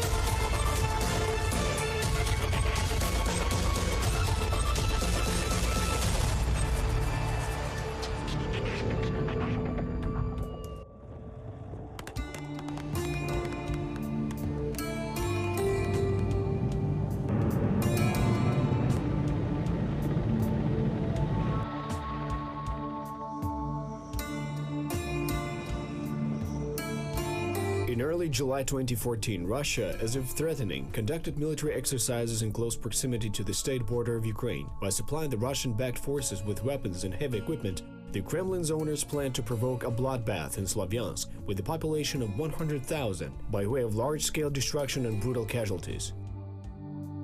This would have been an excellent occasion for the official advancement of the so-called peacekeeping troops and further occupation, but Putin outsmarted himself.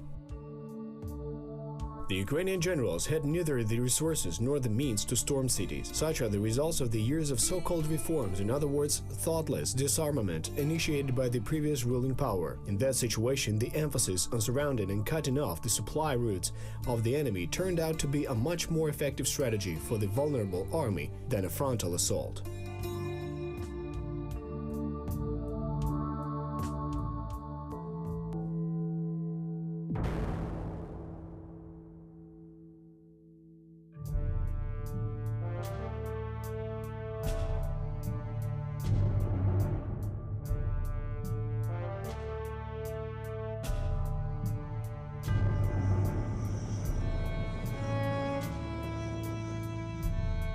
This is the 11th episode of the series about the ATO, the history of war. We're trying to understand the course of the anti-terrorist operation in the east of Ukraine and its cause and effect. What does the Russian Federation have to do with all this, and how does the conflict between Ukraine and Russia pose a threat to Europe at large?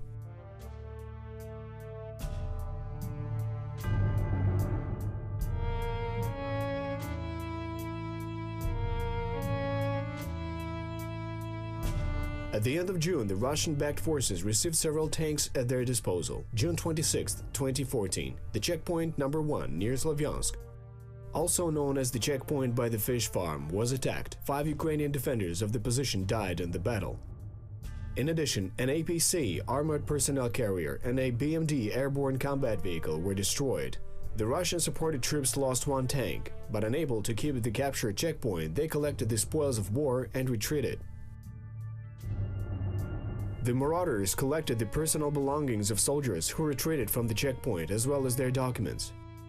Igor Gherkin showed a bag full of passports of the Ukrainian troops allegedly killed in battle, claiming huge losses from the Ukrainian side.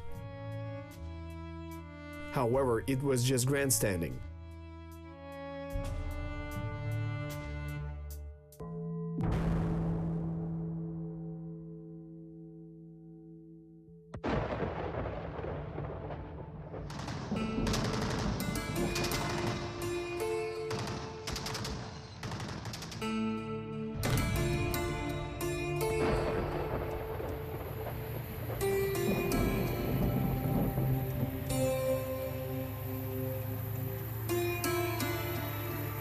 Шановні співвітчизники, о 22-й годині в понеділок, 30 червня, сплив термін дії одностороннього припинення вогню. В межах мого плану On July 1st, at 0 hours and 42 minutes, President of Ukraine Petro Poroshenko announced the end of the truce. The Ukrainian army resumed its offensive on the positions of the militants. By blocking roads and setting up roadblocks, the Ukrainian security forces first tried to cut off the supply channels of the Russian-backed troops. On July 3rd, the settlement of Zakotne was liberated in the Luhansk Oblast, and the fight for the village of Mykolaiivka began on the outskirts of Slavyansk. A foothold and ammunition depots of the Russian-supported forces were destroyed. The full encirclement of Slavyansk was a matter of days. On the same day, Valery Helitay was appointed the new Minister of Defense of Ukraine. Underlining the determination of the Ukrainian authorities, he promised to hold a victory parade in the Ukrainian Sevastopol. On the eastern border, the Russian-backed forces fired mortars at the Dovzhansky checkpoint. As a result of the shelling, 9 Ukrainian border guards were injured. Several mortar shells launched by terrorists exploded on the territory of the Russian checkpoint Novoshakhtinsk. Trying to strengthen their defense, the Russian-backed troops blew up the bridge across the Kazany Torets River near Slavyansk. Blowing up bridges, mining pipelines, and destroying power lines would soon become the signature of the Russian-supported forces. In turn, the Ukrainian army sought to preserve the infrastructure of the Donbas region, avoiding unnecessary destruction in every possible way, and even being banned to use heavy artillery in certain specific cases. On July 3rd, during the fighting in the Luhansk Oblast, control of the Izvarne border checkpoint was restored. These actions added to the supply problems of the Russian-backed forces as Ukrainian troops blocked the main channels of ammunition from Russia to Ukraine. On July 4th, the army finally liberated Mykolaiivka from the Russian-backed troops. That allowed them to take control of section MO3 of the Kharkiv-Dozhansky highway. The supply of ammunition to Slavyansk practically ceased. According to the military, they were just a couple days short of surrounding the troops under the leadership of Igor Girkin. After the liberation of Mykolaiivka, it was necessary to set up 1 or 2 checkpoints to completely encircle the city of Slavyansk. But on the night of July 4th to 5th, 2014, the Russian-backed troops left the Slavyansk-Kramatorsk agglomeration. By midday, the advanced detachments of the armed forces and the National Guard of Ukraine entered the cities and Ukrainian flags were again raised above the city councils. In short, the cities of Slavyansk and Kramatorsk had been fully liberated.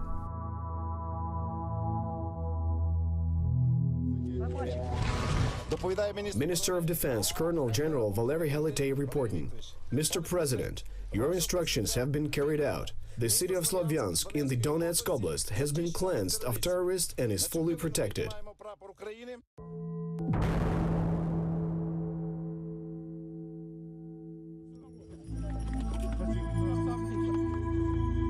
This is all speculation about Russian and Ukrainian languages. My wife and children speak Russian. I speak Ukrainian at work, and no one asks about the language, either in Kiev or in another city. You can go to Lviv and easily speak Russian there.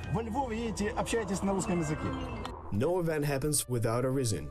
It has its own prerequisites and consequences, and the flight of the Russian-supported troops from Slavyansk had its own, quite understandable reasons. War is logistics. The army will not be effective without proper provisions and without a constant supply of reinforcements and ammunition. The leader of Russian-backed troops, Igor Girkin, also understood this common truth. A week before leaving, the Kiev commanders were informed of the upcoming evacuation of the Slavyansk garrison. At the same time, ordinary soldiers knew nothing about this. For the rank and file, the exit process was more like a stampede. The passports and mobile phones of some of the more talkative ones were immediately confiscated by their commanders. The Russian-backed forces began forming the convoys on the evening of July 4th. According to Igor Girkin, there were 6 such groups. 2 of them included armored vehicles and 3 tanks. The terrorist commander himself, however, escaped along a separate route in a passenger vehicle. The Slavyansk-Kramatorsk highway was at that time blocked by checkpoint number 5 near the exit from the city. That position greatly hindered the terrorists and was periodically subjected to shelling. 71 soldiers of the former Berkut staff and paratroopers from the 25th Brigade served there. Communication with artillery located on the Karachun Hill was established.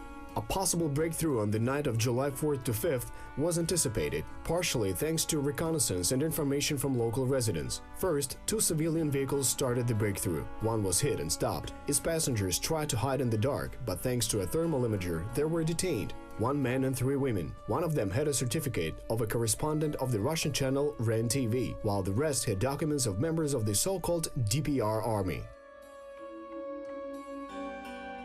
The prisoners said that armored vehicles would arrive within an hour, and very soon after that the sound of roaring tank engines could be heard. 2 tanks, 2 IFVs and 2 BMDs took part in the breakthrough. Upon approach, a tank killed 1 paratrooper and wounded 2 of them with the first shot. Unable to respond adequately from the long distance, the defenders of the checkpoint tried to get closer to the tank into the range of the grenade launchers. Gunner Dmitro Bajura showed his brevity and great heroism in this particular battle. He blinded the tank crew with a searchlight and opened fire on it from a 30mm BMD cannon. Such low-caliber cartridges are not capable of damaging tanks, but the fact was that the tank crew was distracted by this shot, and that is exactly what allowed for use of the anti-tank grenade launchers. Having been critically hit, the tank exploded due to the detonation of the ammo rack. The other tank retreated and was later found intact in a ditch on a quaint country dirt road outside the city. The rest of the vehicles were also destroyed. They either blew up on mined barriers or were hit by the grenade launchers. The annihilation of the convoy was completed by an artillery volley from the Karachun Hill. Observing the failure of the breakthrough group, the rest of the vehicles of the Russian-backed troops changed their route. They took advantage of the country roads that were not in the line of fire of the roadblocks. Only in the morning, after joining the Kramatorsk garrison, the Russian-backed forces moved on to Donetsk in several convoys. The composition of these convoys was mixed: military trucks, armored vehicles, and a large number of civilian vehicles. Those were the cars stolen from the local population, hijacked public transport, and the private vehicles of local militants. The latter took their families with them when they left the city. Deep in the night of July 5th, a bus with such armed tourists was disabled with a grenade launcher by their own troops at the first checkpoint of the Russian-backed forces at the entrance to Kramatorsk.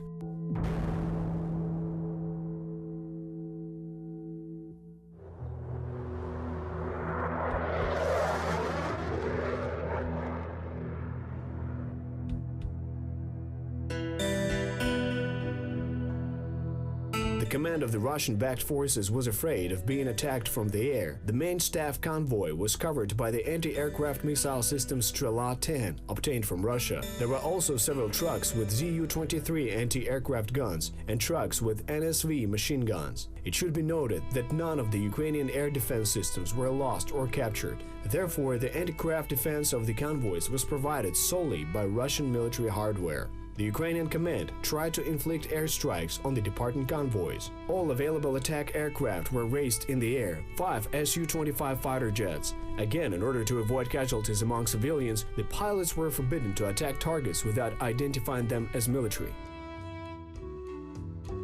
Given the fact that there were no spotters on the ground, the aircraft could only attack green military trucks. Nobody dared to shoot at any passenger vehicles or buses. As a result, 2 airstrikes were executed. Several military trucks were destroyed. In an attempt to seek shelter from the bombing, the Russian-backed troops used the following tactics. As soon as they saw a jet flying through the skies, their trucks hurried to enter the nearest village.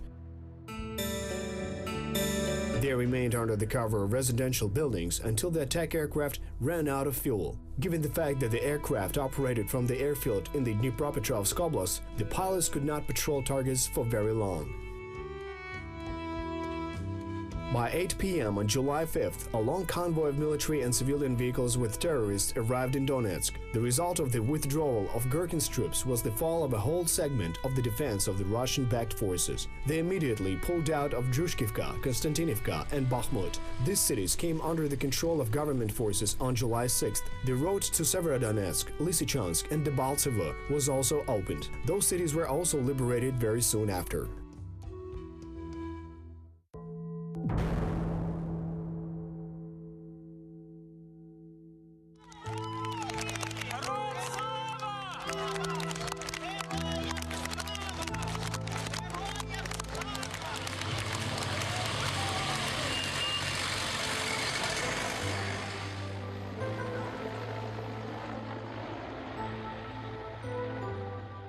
The given situation was not so much a failure of the terrorist leader Igor Girkin, but a result of the premeditated tactics of the Ukrainian command. After the execution of a classic encirclement operation, the armed forces of Ukraine forced the Russian-backed troops in Slavyansk to make a rather difficult decision. They could either fight with what little ammunition they had left and eventually lose the battle, or simply pull out.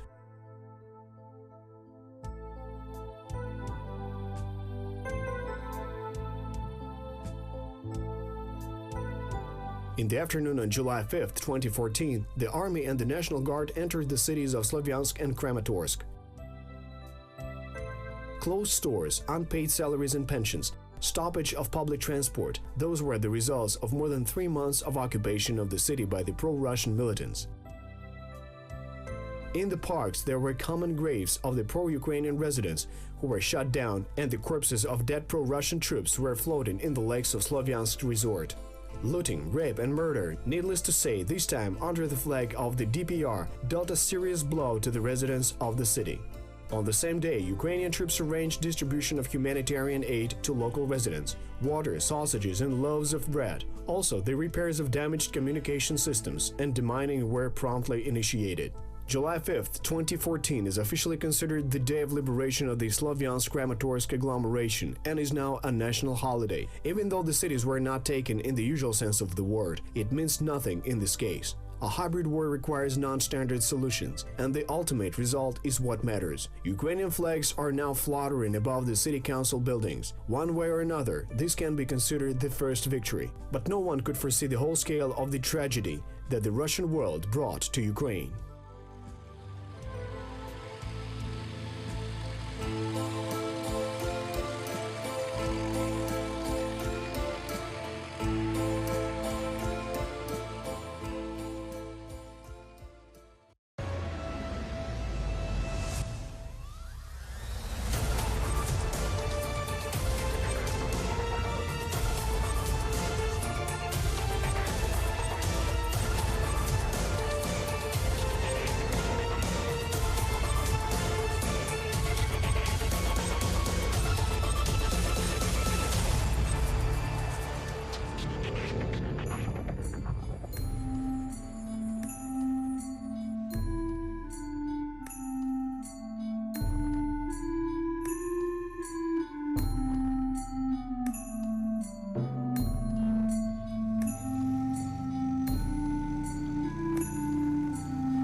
After the end of the ceasefire on July 1st, 2014, the armed forces of Ukraine, together with various volunteer formations, began a full-scale offensive.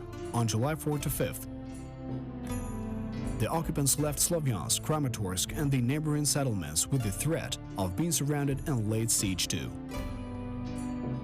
On July 6th, Trushkivka, Konstantinivka, and Bakhmut were liberated.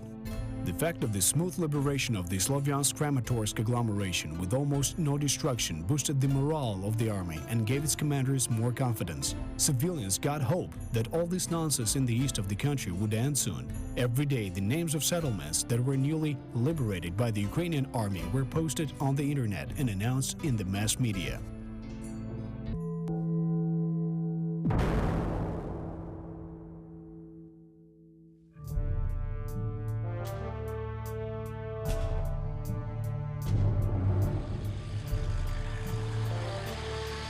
This is the film about the ATO, the history of war.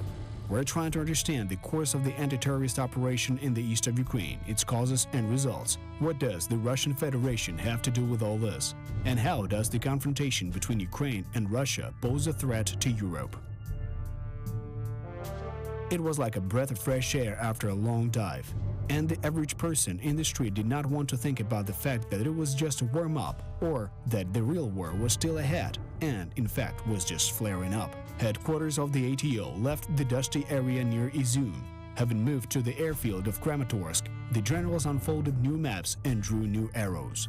Meanwhile, the Russian-backed forces were regrouping, receiving new weapons, and in attempt to stop the advance of the Ukrainian troops, blowing up bridges. Disregarding the basic needs and safety of average citizens, the terrorists were actively destroying major infrastructure facilities. As of July 22nd, one way or another, 13 bridge crossings were severely damaged. One of the first on July 4th, the bridge across the Seversky Donets River in the village of Chorhizbenka in the Luhansk Oblast was blown up. That led to the isolation of the settlement from the outside world, seen as the distance to Severodonetsk around the bridge was 100 kilometers. The situation with the delivery of supplies or calling an ambulance was greatly complicated.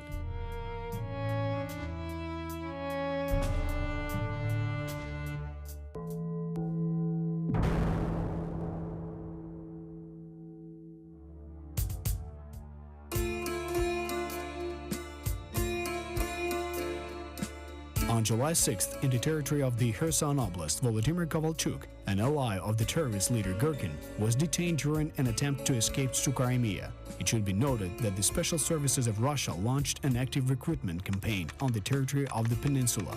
They were training militants and teaching them how to handle weapons and explosives. Consequently, 2 such militants were apprehended on July 7th in the Kharkiv Oblast. Their main goal and tasks were to organize and commit acts of terrorism. On the same day, at about 1 p.m., the Russian-backed troops blew up a bridge along the Novobakhmutivka-Ocheretyane railway line. A train was moving along the bridge at the time of the explosion, but fortunately enough, there were no casualties. The bridge across the Siversky Donets River in the Liman-Bakhmut-Horlivka highway was also seriously damaged. This episode did not prevent the ATO forces from liberating the nearby city of Siversk and moving closer to the city of Lysychansk by July 10th. However, the actions of the army in this area were limited by the proximity to the Lysychansk oil refinery. The situation was aggravated by the fact that special heavy rescue vehicles were confiscated by the Russian-backed troops. Thus, on the night of July 18th, the militants using MLRS, multiple launch rocket system, shot the territory of the refinery. Due to the lack of the aforementioned vehicles, putting out the fire turned out to be a difficult task. MLRS multiple launch rocket system, characterized by high performance and suddenness of strike since it shoots volley fires. Due to high dispersion, it has mediocre accuracy. It is effective against infantry without cover and groups of vehicles. MLRS are fired not at a specific target, but at an area where the target is located. The military call them heavy artillery strikes.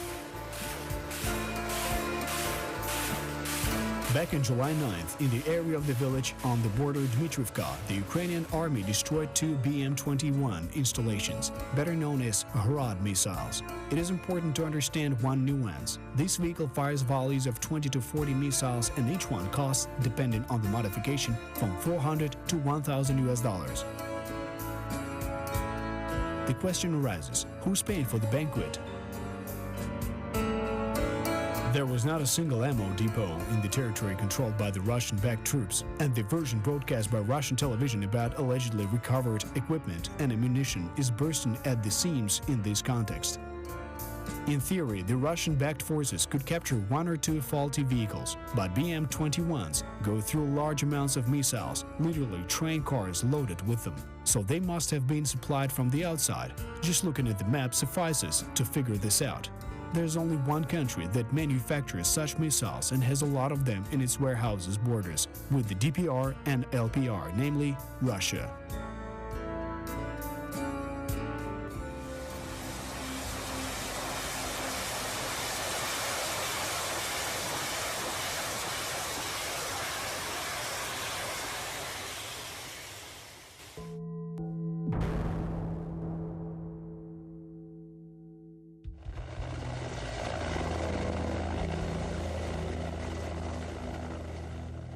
Nevertheless, the tactics of liberating large settlements by surrounding and blocking them have shown their effectiveness. By watching over the border crossings and destroying the vehicles that tried to break through the border, the Ukrainian army prevented the terrorists from being supplied with ammunition.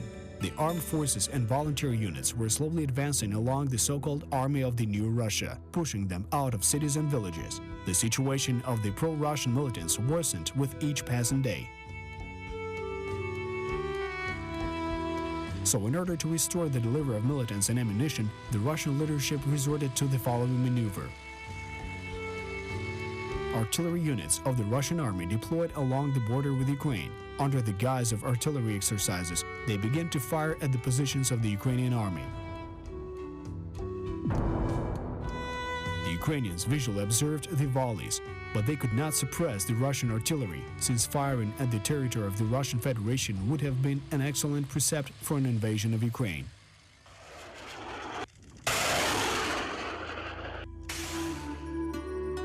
On July 11th, the field camp of the Ukrainian 24th Brigade near the village of Zelenopilya was fired upon. The enemy chose an opportune moment for the attack, as convoys of the 72nd and 79th Brigades gathered at the camp to further block the state border. Adjusting the fire with the help of an Orlan-10 UAV, Russian artillery executed a massive shelling. Subsequently, as a result of independent investigation of the fact, it was found that at 4:30 the camp was hit by a combined volley of 14 combat vehicles, which amounts to a total of 560 missiles. As a result of the attack, 37 military personnel were killed, more than 100 people were injured, and a large amount of equipment was burned.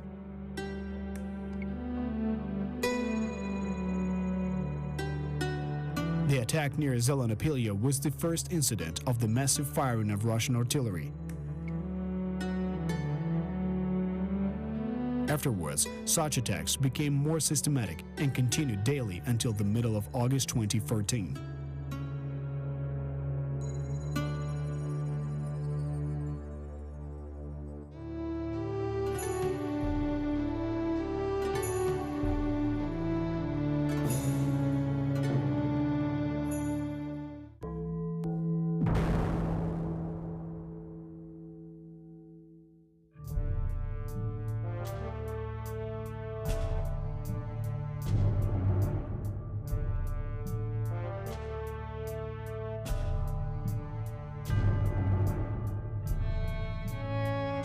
On July 13th, the combined unit of Sector A forces advanced to reinforce Ukrainian positions at the Luhansk airport.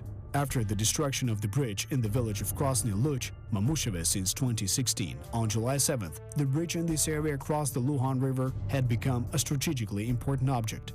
The only such acting bridge remained in the neighboring village of Sabivka. To preserve it, the village was taken under control. With the support of artillery, the combined unit made its way to the airport and significantly strengthened its garrison.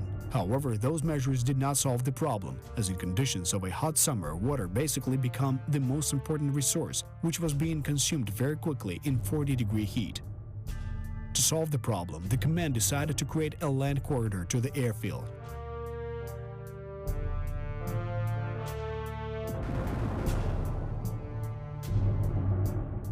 On the same day, the terrorists blew up a bridge near Hartzisk, allegedly to prevent Ukrainian troops from advancing to Savur-Mahela.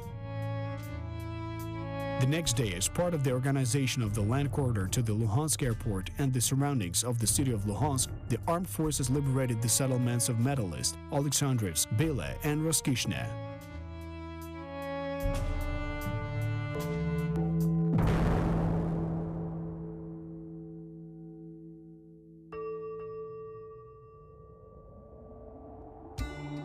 A Ukrainian transport aircraft An-26, which supplied water and food to the troops at the state border, was shot down above Krasnodon. Of the 8 crew members, 2 were killed, 5 were rescued by special forces search groups, and the pilot Serhiy Mordvinov was taken prisoner and then was exchanged after 2 months.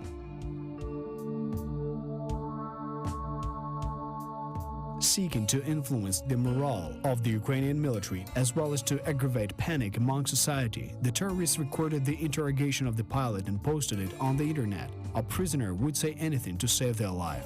This is a normal phenomenon, and soldiers in many armies of the world are taught to survive in captivity. The Russians, on the other hand, used the standard propaganda method to force the prisoner to rescind the oath or to slander themselves.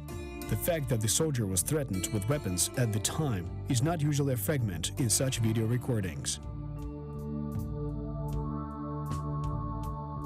The propaganda of the Russian Federation tried to break the morale of the Ukrainian military in every possible way, as well as to instill the myth of the invincibility of the Russian army and the futility of resistance. Mass media disseminated false evidence of the enormous losses on the Ukrainian side, sometimes overestimating the figures by more than 10 times. Moreover, Russian journalists did not put much effort to being accurate with the classification of the subdivisions. They called any more or less organized units the National Guard, regardless of whether it was the police or the army. Every other unit that could not be easily defined they called the right sector. That introduced a certain level of confusion in the information field. Intentionally juggling with words, the federal propaganda often exaggerated the successes of Russian terrorist forces. At the same time, not a word had been said about the support of militants with Russian human resources and military hardware. When covering the aforementioned shelling near Zelenopilya, the fake chroniclers declared the complete destruction of the 24th Brigade. But the fact that the brigade consisted of over 2,000 soldiers and its tactical groups operate all over the ATO zone was modestly omitted by those journalists, if they can be called that. Every slightest mistake of the Ukrainian command was discussed into oblivion in the Russian news releases. The army is a large organism and flaws can be found in it at any time. Every smallest episode of desertion, drunkenness, or disobedience was inflated in every possible way. To intimidate the local population, the federal television channels kept screaming about the alleged war crimes of Ukrainian security forces, one louder than the other. A correlation became obvious. The more effective a unit became at fighting back the Russian-backed forces, the more Russian media tried to attribute these fabricated sins to its soldiers. So on July 12th to 13th, a story was aired on the Russian Channel 1. In it, a refugee from Slavyansk, Halina Pishnyak, claimed that ostensibly the soldiers executed the young son and wife of a militiaman. The report incited serious public resonance. As it turned out, such information had already been published on social media several days prior to that. However, the propagandists outplayed themselves in that case. Parallel investigations were conducted. Both Ukrainian and Russian journalists independently of each other proved that the statement was absolutely false, and the only true fact in the report was the name of the so-called refugee whose husband joined the terrorist group of Igor Girkin. In the end, Russian journalists turned to Yulia Chumakova, the head of the South Russian bureau of Channel 1 and the author of the scandalous plot, for comments and details, but she flatly refused to give any explanation. This and many other similar stories are nothing more than an attempt to stir up ethnic hatred between Russians and Ukrainians. Showing false reports on the Central Television channel was neither a mistake nor a miscalculation. It was a deliberate attempt to demonize the Ukrainian military, so there's nothing surprising about that. If you hate your enemy, it's easier to fight them. Similar techniques were used in all wars of the 20th century. Taking into account the events that happened later, we can confidently claim that Russian television was preparing the population of their country for the invasion.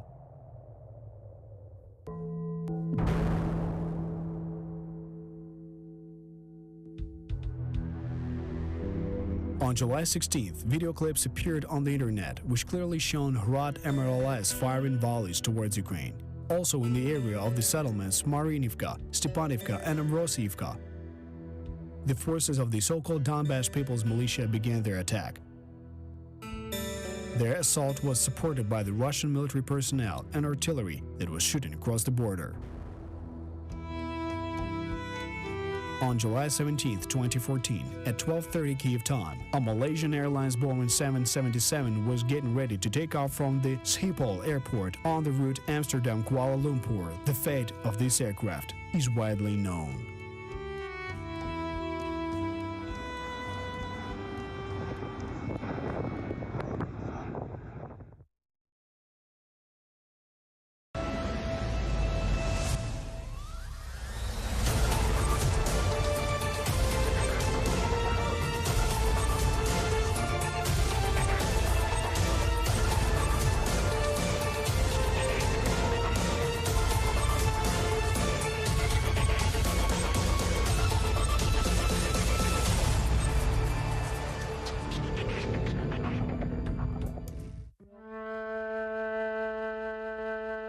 Most people are very gentle in their nature. They live in an illusory world. They have no idea what is happening around them, behind the walls or beyond their borders. It's very difficult for people living in a society spoiled by the digital civilization to imagine just how cruel other people can actually be to one another. It is highly unlikely that European diplomats, while passively watching the war that began in the east of Ukraine, could predict that the Russian bear would deliver a senseless and merciless blow as quickly as it did. On July 17, 2014, at 15:53 Kyiv time, the Malaysian Airlines Boeing 777 aircraft entered the zone of responsibility of the Dnipropetrovsk Oblast Flight Information Service. A Ukrainian dispatcher undertook the task of escorting the plane. By 16:21 Kyiv time, the plane disappeared from the radar screen. The wreckage of the airliner fell to the ground near the village of Hrabovo in the Donetsk Oblast of Ukraine. There were 283 passengers and 15 crew members on board. Unfortunately, none of them survived. Flight Amsterdam-Kuala Lumpur, code number MH17. This is the 13th episode of the film about the ATO, the history of war.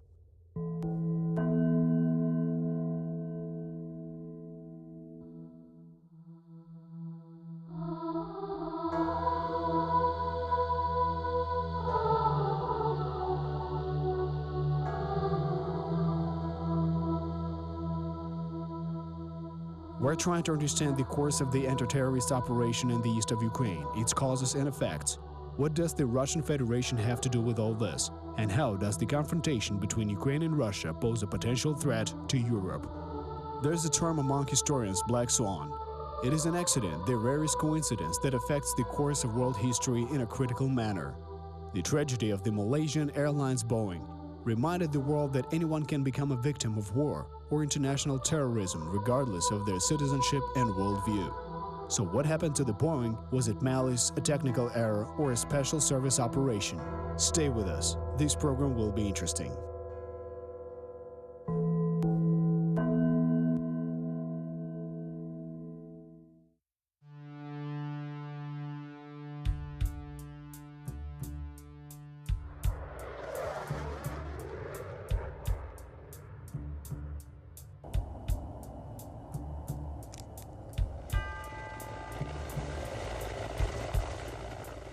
In early summer of 2014, the Ukrainian army and the National Guard launched an offensive against the positions of pro-Russian militants, liberating previously occupied settlements.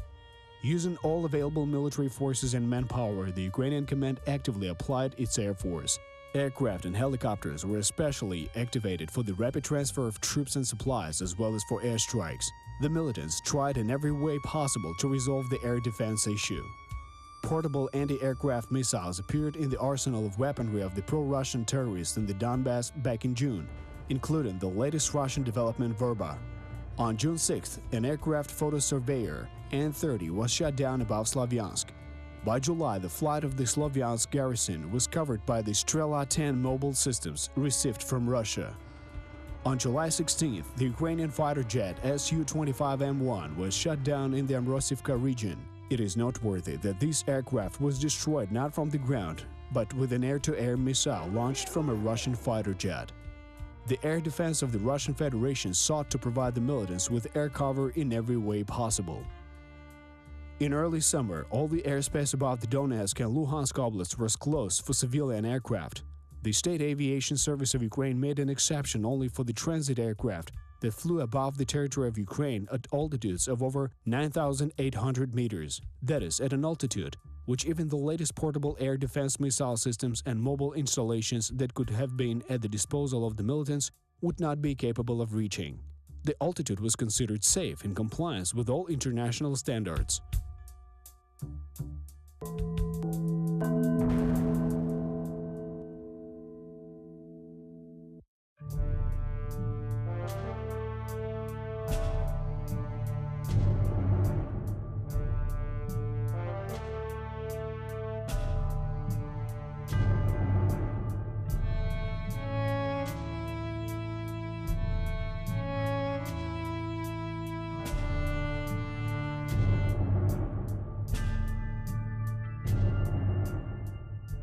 Anchorman of a Russia TV channel.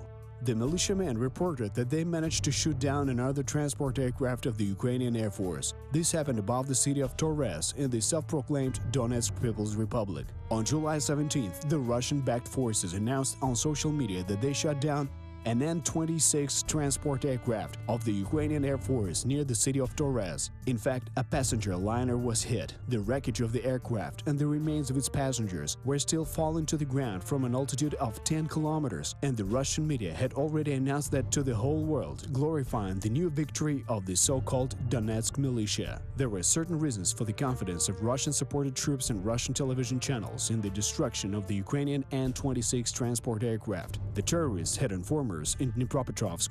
They constantly reported the flights of Ukrainian aircraft. Indeed, on July 17th, a transport aircraft was due to fly out to deliver supplies to Ukrainian troops at the border. For technical reasons, the aircraft did not take off.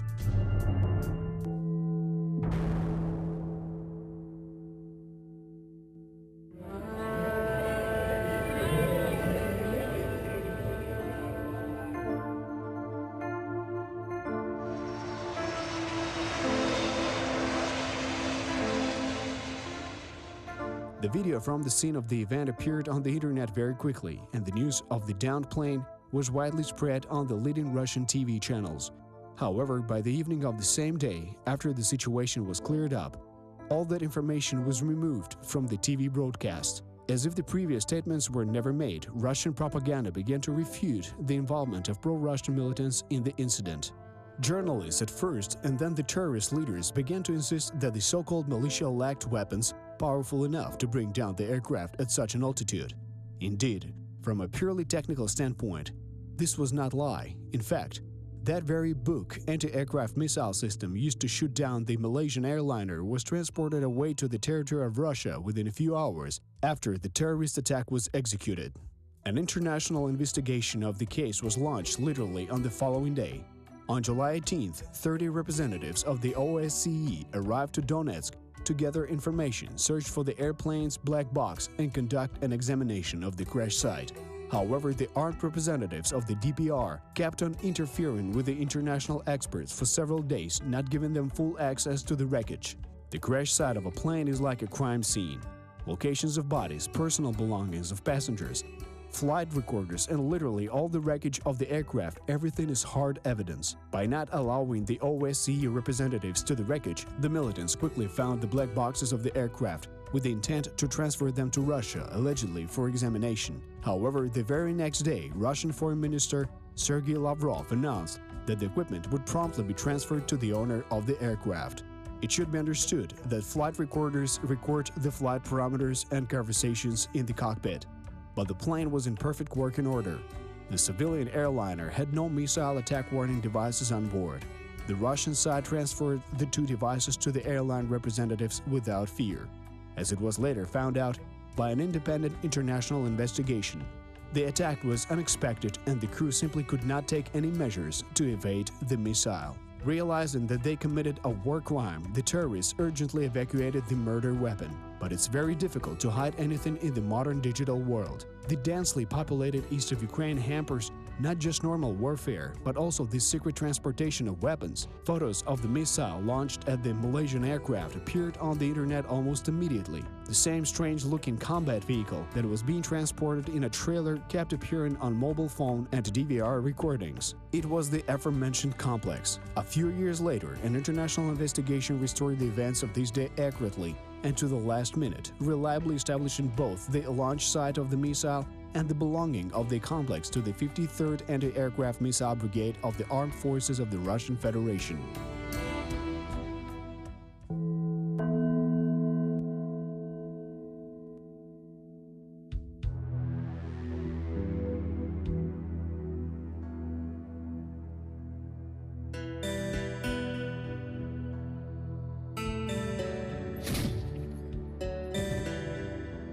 And now we return to Ukraine, to the hot summer of 2014. The Ukrainian armed forces did not have air defense facilities in the Donbass capable of shooting down planes at such altitudes.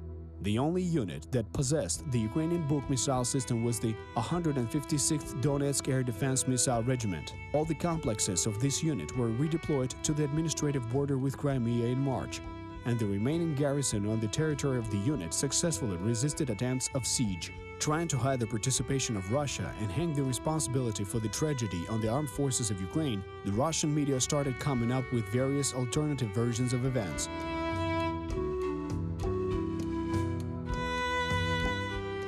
The first of them was aired on the Russia Today channel late in the evening on July 17th.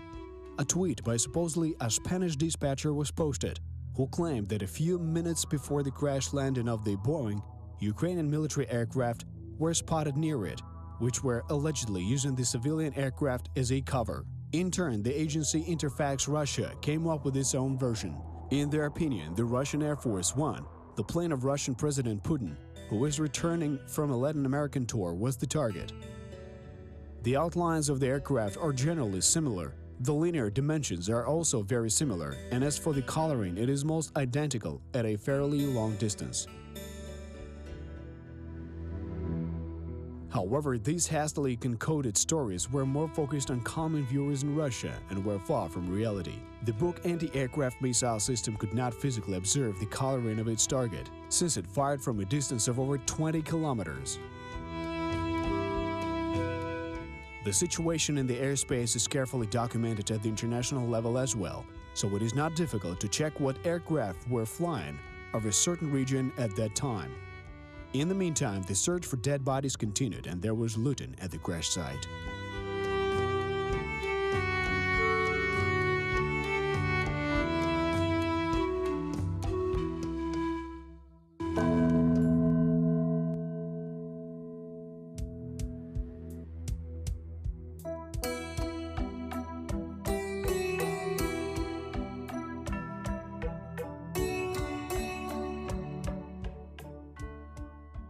Some elements of the fuselage had disappeared. Part of the personal belongings of passengers, their money, mobile phones, and even cosmetics were ended up in the pockets of the militants. Moreover, some of them later bragged about their rich trophies of war on social media. In the evening of July 21st, the train with the remains of the passengers and crew went to Kharkiv. The following day, the Interpol team began preliminary identification of the bodies. The Ukrainian authorities made an agreement with the Dutch on their transportation to the Netherlands for identification by relatives. The battles on the border in the east of Ukraine continued. The Russian artillery kept firing methodically at the positions of the Ukrainian military, and Russian television continued the vigorous bombardment of the minds of viewers with new versions of the events. Among the most famous attempts to shift the blame to Ukraine, there's the version about the Ukrainian fighter jet Su-25 and pilot Voloshin, who allegedly shot down the Boeing. Russian journalists did not answer the question why, for what purpose he did that, and on top of that, they did not even bother to study the technical characteristics of the aircraft. The fact is that the Su-25 fighter jet was designed to operate near the ground and attack ground targets at extremely low altitudes. Its cockpit is not sealed. Technically, the jet can climb to 10,000 meters, the same altitude at which the Malaysian Boeing was flying. But because of rarefied air, the pilot would lose consciousness and die. A bit later, attempts were made to falsify satellite imagery in which Ukrainian missile complexes were allegedly disappearing and reappearing. There was even a version about the Ukrainian fighter jet Su-27, which ostensibly fired a missile at the Malaysian airliner. Channel 1 Russia continued exaggerating that version by creating 3D models and demonstrations, but it could not stand up to any of the blatant and harsh criticism. The quality of the forgery was very clumsy. The planes were disproportionately large. The photos showed a Boeing 737 instead of the downed Boeing 777, and their silhouettes are different. An actual missile launch is executed from an entirely different angle. And, as the investigation later established, the plane was hit in the frontal hemisphere. One important point should be made clear here. All these fake versions are not a mistake of journalists eager to sensationalize, rather a deliberate operation mind crime. It is propaganda oriented towards domestic consumption. It is a picture for the inhabitants of Russian villages living in fringes of the country. Its purpose was to present Ukraine as a universal evil and secretly mobilize the Russian audience against Ukraine and its citizens.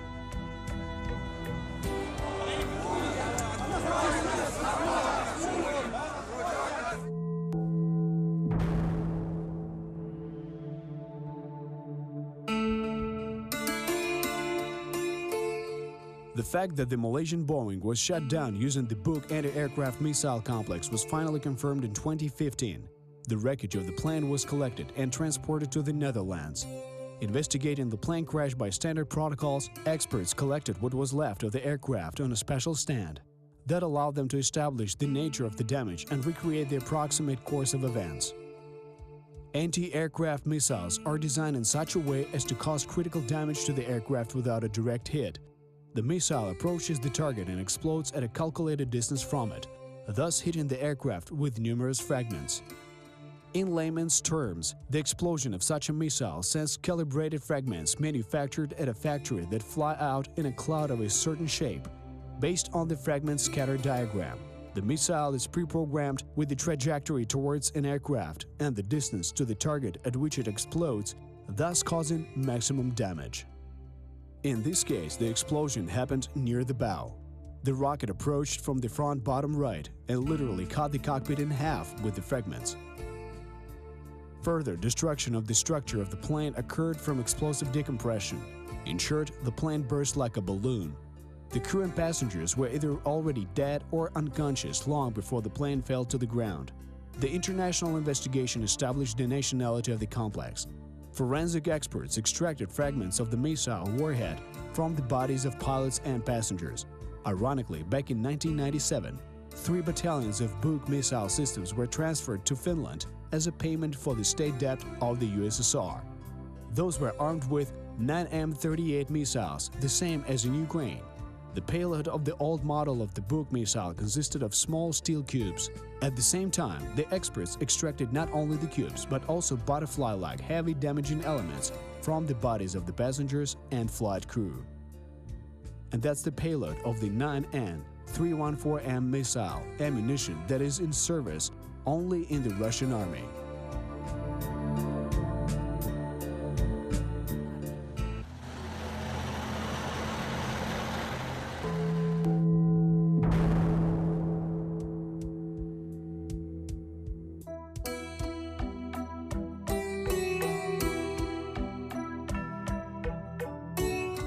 The investigation has been going on for several years.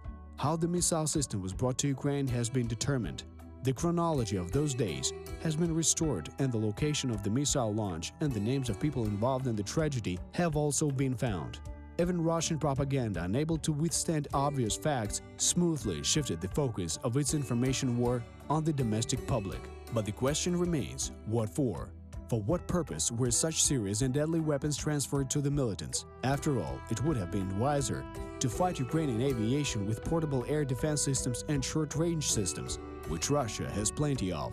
Moreover, it would have been easier to disguise those weapons by the standard scheme as trophies of war. Simply put, the book SAM was created during the Cold War and was intended to combat NATO's strategic bombers or cruise missiles, but not at all for attempts to shoot down a sluggish An-26 transport aircraft or a single helicopter from the skies.